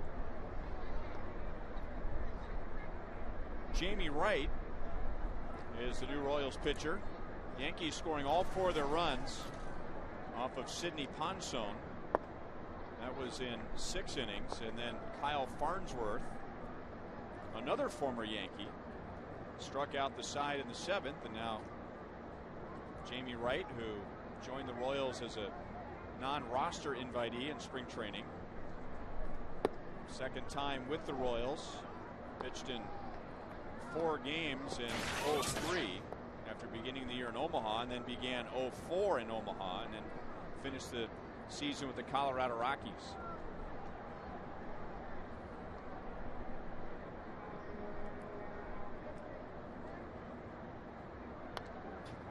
Posada's 1 for 3. Sorry, Frank, with a 2-run single in the first inning.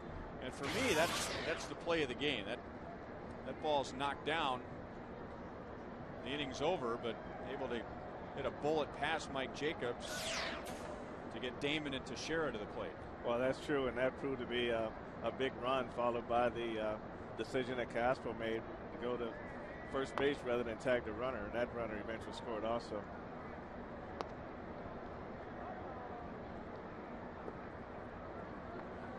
Iaspo making his first start at second base. Mark Teahan started with 3 games in Chicago. Iaspo ended up at second base late in the game yesterday. If you haven't heard already, Jose Guillen on the disabled list, and that moves Mark Teahan back out to right field. Posada with a second straight at bat, taking a called 3rd strike. This time he doesn't argue with the home plate umpire. Well, Jamie Wright's usually his best pitch is a hard sinker, but he finishes Posada off with a backdoor slider on the outside corner.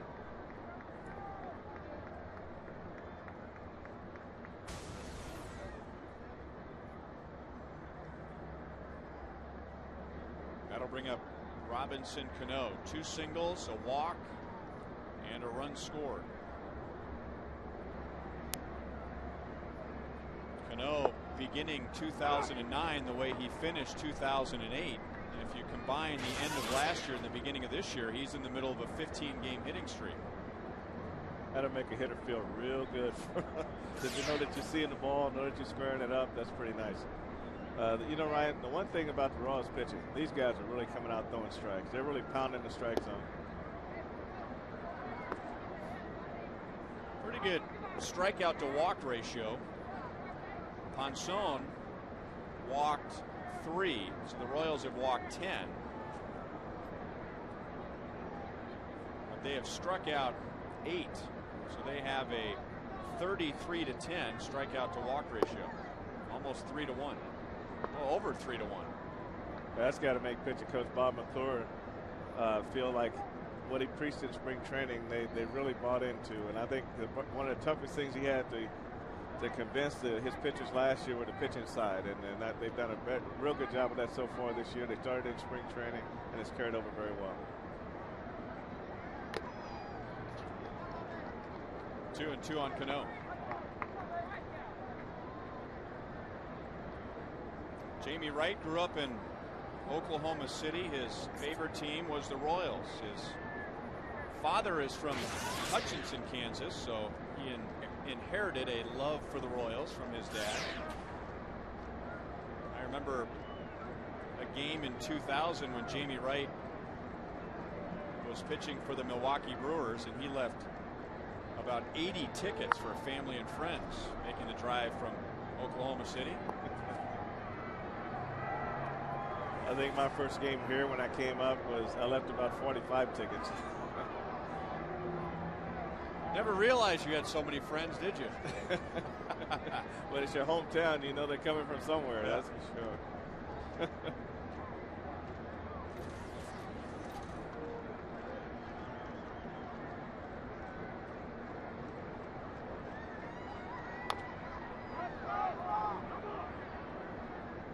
Still 2-2.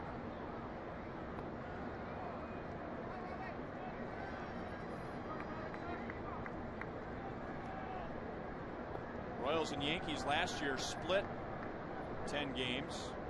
Royals taking 2 out of 3 here, and the Royals in June went to New York. They split 4 games, and the Royals made a second trip to New York, and the Yankees won 2 out of 3.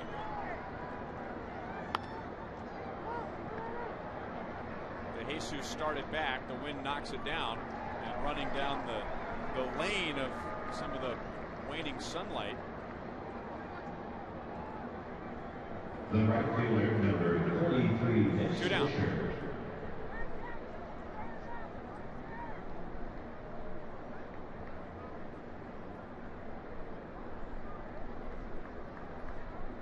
Don't normally see shadows like this for a couple of reasons. The Royals don't normally start games at 3:10, and then when you get into the 6:10 games, as is tomorrow, well, that's only what, 17 minutes from now, but as the days get longer, those shadows are normally long gone by the time we get to first pitch. Well, that's true. And on the 7-10 games, usually the visiting team is finishing up their batting practice around 6:10, 6:15.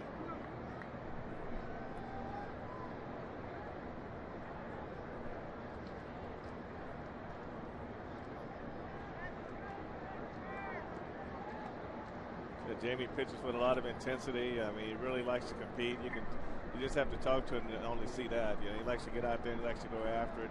But he loves that sinker and get that ground ball. And he strikes out too. Royals pitchers have retired the last 10 with 5 strikeouts.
Day for the Royals bullpen. Kyle Farnsworth and Jamie Wright have struck out 5 in 2 innings.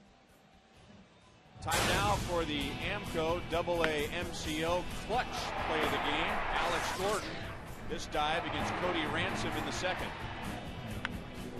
That was a great play there, Ryan. I tell you, when Alex starts moving like that, they make he's comfortable and balanced, and he and Dave Owen, the infield coach, have been working hard on that. Alex, like many hitters, frustrated at the plate. Bouncing back after committing an error in the bottom of the 9th inning yesterday in Chicago. Brian Bruni is in the game after Andy Pettit allowed just 1 run, 3 hits in 7 innings. If the Royals are thinking about rallying, they might want to do it now, because after Bruni, it's Mariano Rivera. The Royals are going to see some heat from Bruni, who throws in the mid to upper 90s.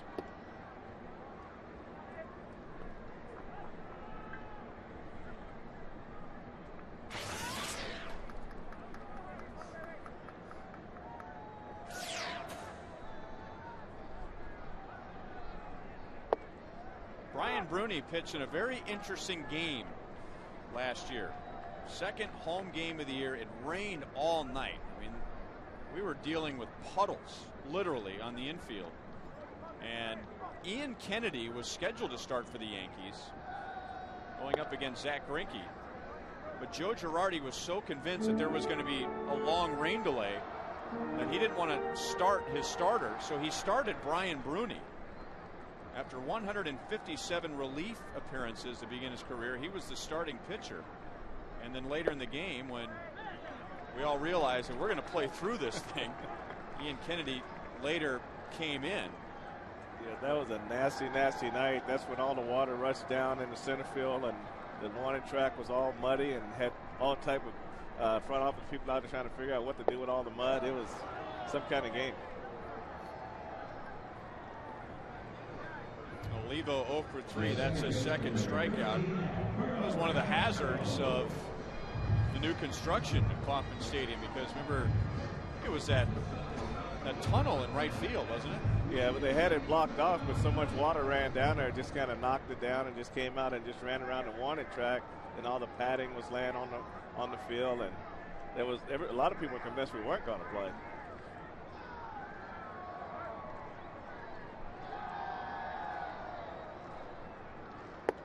After the game, Alex Rodriguez made sure that he found Royals head groundskeeper Trevor Vance to compliment him, and says, I don't know what you do at this field, but with all those puddles on the infield, there were no bad hops at all. And a lot of the players figured that out eventually, that those are not conditions in the major leagues you're used to playing in, maybe in the minor leagues, maybe in college, high school, something like that. But so there was some apprehension of dealing with all that water on the field, but I can't remember a play where the water caused a bad hop or somebody slipping or causing a bad throw.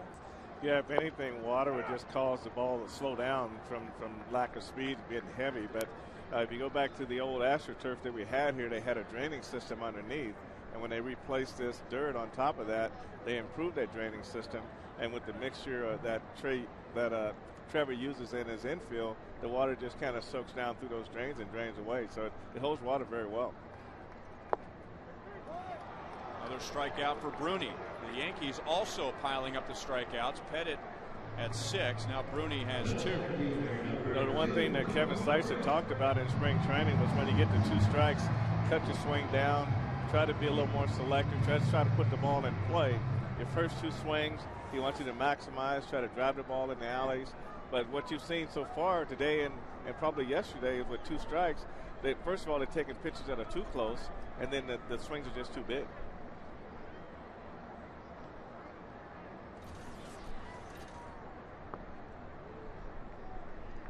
Ball 1 on Coco, 0 for 3. Robbed of a hit by Robinson Cano in the first inning.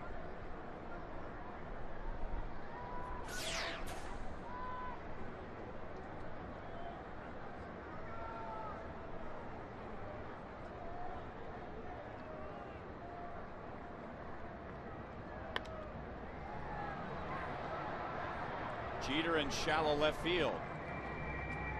So Bruni comes on and picks up where Andy Pettitte left off.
Grand reopening of Hoffman Stadium immediately after the game. Stay tuned for Boulevard Royals Live with Joe Goldberg and former Royal Jamie Quirk. They will be at Rivals Sports Bar. And when you talk about the outfield experience, you're talking about the entire outfield. There's something going on. Left field, left center, center field, right center, and right field is Rivals Sports Bar, where Joel will be hosting his pre and post games. There's inside Rivals Sports Bar.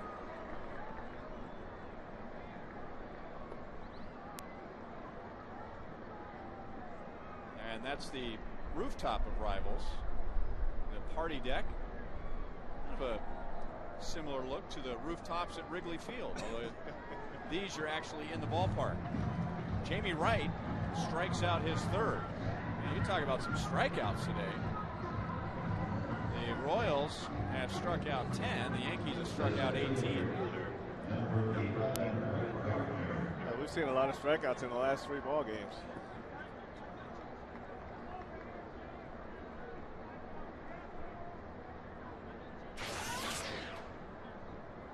Ten of the last 13 outs have been strikeouts.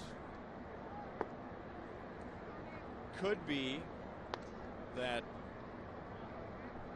all the hoopla surrounding opening day and now the home opener can kind of wear down on the guys. Could be the shadows because of the 3 o'clock start.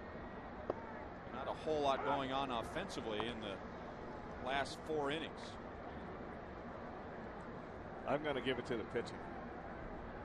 When you look at the scores of the games in Chicago and 1 run tonight so far, you look at Andy Pettitte, the way he was pitching, you look at the way our pitchers are throwing. Could, like I said, could be another 2-1 game if certain things that happen during the game. Yankees getting 2 in the first on Jorge Posada's 2-run single, 2 in the fourth. Swisher and Jeter with RBIs. Royals run in the second inning. Mike Jacobs with a double that scored Billy Butler.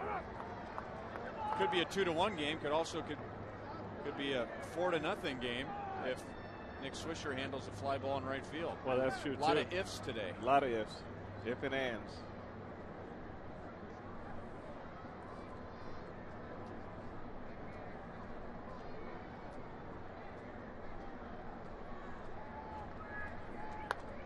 Jim Wacker, the former football coach at the University of Minnesota, my alma mater, the late Jim Wacker used to say, if ands and buts were candies and nuts, we'd all have a good Christmas.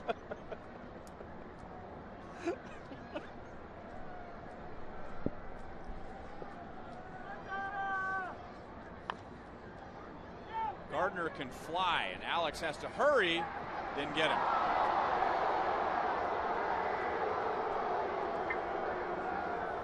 Well, we know what Rusty Kuntz thinks about that call.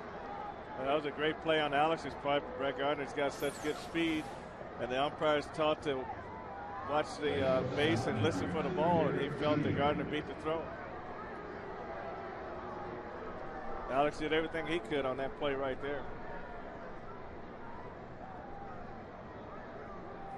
I can see why Rusty's a little upset over there. He's the best. That's what you call competing all the way down to the end right there.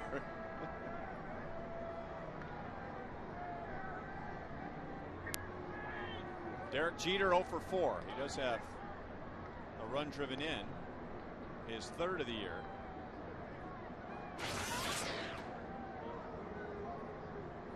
Last year hit 300. 11 home runs, 11 stolen bases. Well, that takes care of Gardner. Yep. That was a great pickout move by Jamie Wright.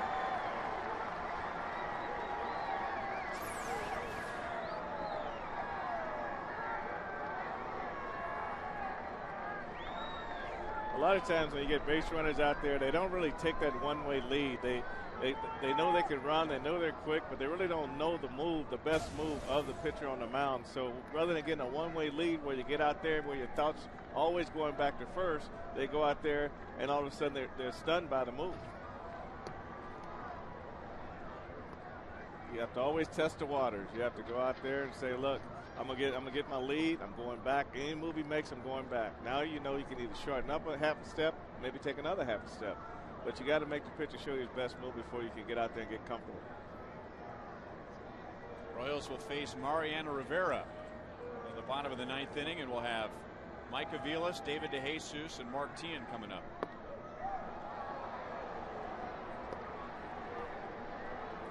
Jamie's fastball is really running. I think all the Royals pitchers have perfected that fastball in where the guy kind of jumps out of the way and the ball moves over to the inside corner. And now he's trying to run that sinker down and in on Derek Jeter to try to get him to roll over to third base.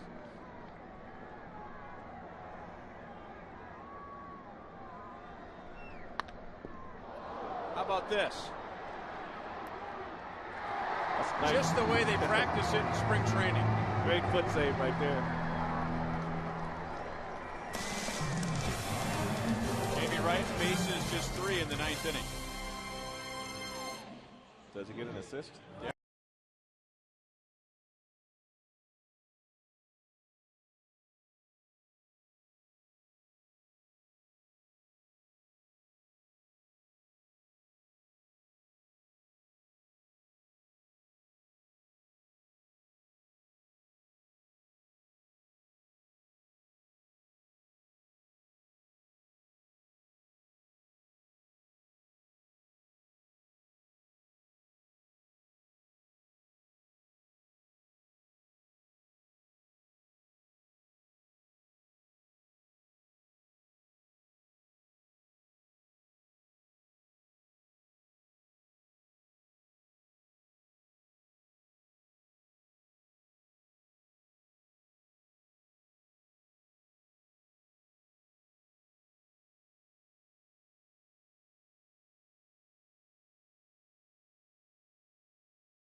being aware to pull this off. Well, that's true, Ryan. Anything up the middle, pitchers try to do anything they can to try to help themselves. It looked like he really saw that ball all the way.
Mike Jacobs and Billy Butler have doubles.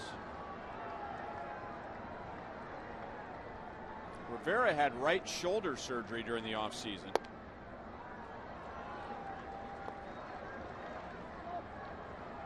He's at an age now where that is a concern, how he's going to be able to bounce back from that. That's true. Those guys seem to come back throwing harder from these surgeries today than in the past. They'd be out of the game or they lose velocity, but they seem to gain velocity. That plate has been mighty wide today, but both teams have benefited. Well, this is being very, very lenient right here. There's no way for Mike to even hit that pitch right there.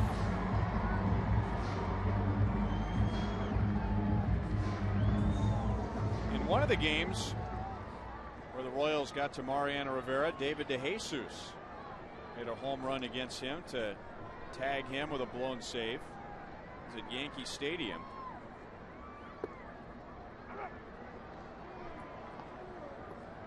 David today 0 for 3.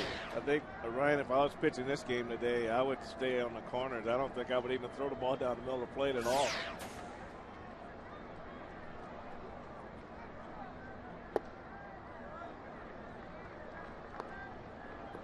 Mentioned earlier in the broadcast about Derek Jeter and all of his postseason success. Mariano Rivera has the major league record for saves in the postseason. At one point, he had 23 consecutive successful saves in the postseason. That ended dramatically 2001 World Series when Luis Gonzalez in Game 7 of the World Series singled into center to win the World Series for the Diamondbacks. That had to be the shortest, biggest hit in Arizona Diamondback history.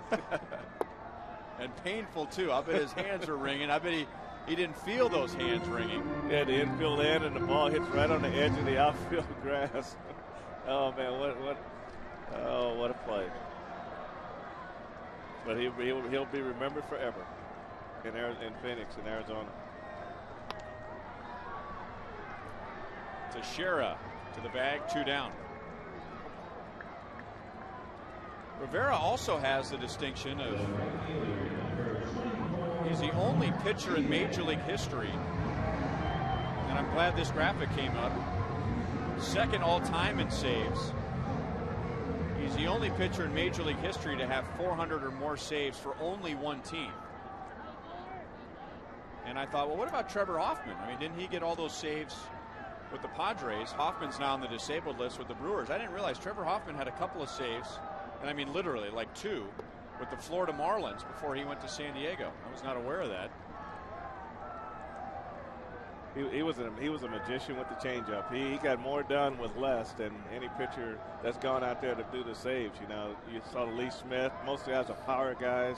Bruce Sutter with the split finger, and everybody had that specialty pitch, but he had the changeup, and he could just throw it, and people know it's coming. They still couldn't hit it. Very similar to Rivera. You know the cutter's coming. 1 ball, 2 strikes. The cutter now in the low 90s, but when Rivera was at the very top of his game, that cutter was in the mid 90s.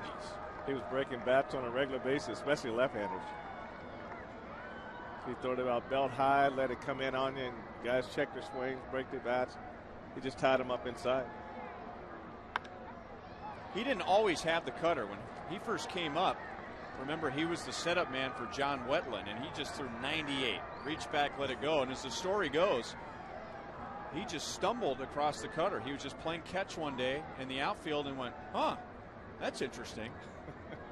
And maybe the best cut fastball in the history of the game. And what it did for him was allowed him to pitch more games rather than 4 or 5 pitches per guy and going for the strikeout. He could throw the cutter 1 or 2 pitches, get a ground ball, and was able to pitch more games back to back or back to back to back because he would get some saves 10 pitches or less. Well, he wouldn't have to worry about trying to throw a slider or a curveball or anything like that, so he can control that pitch a lot better. And that's what he does with the cutter. Breaks a bat. Cano throws it away. Tien made a move towards second base, so he had to hustle back to the bag. The Royals are still breathing. We were just talking about what Rivera does best, and that's what he does best to left-handers. He throws that cutter in there, belt high, breaks bats, and that was just a bad play by Cano right there. That was ruled a base hit. That might change. I mean, if that throw is on line, he's out by 2 or 3 steps right there. So if you're scoring with us, you might want to write down base hit in pencil.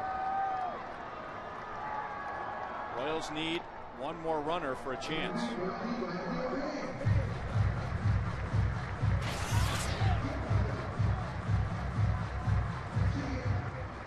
You can see how that cutter to Alex right there really tied him up inside. It's hard to hit around the cutter. You almost have to hit through the cutter. And if you go around it, it's definitely going to get some wood, and your bat might be laying on the ground, and you'll be running to first base. And if you're going to get a cutter, that might be the one you want. That one didn't end up on the inside part of the plate. That ended up right down the middle of the plate. I think they get them thinking so much inside that they can't pull the trigger or anything middle of the way. They've been pounded pretty hard the last 2 or 3 days, and that first pitch really makes a big difference. It kind of sets up the whole at bat, especially when you're a young hitter. Tien takes off for second.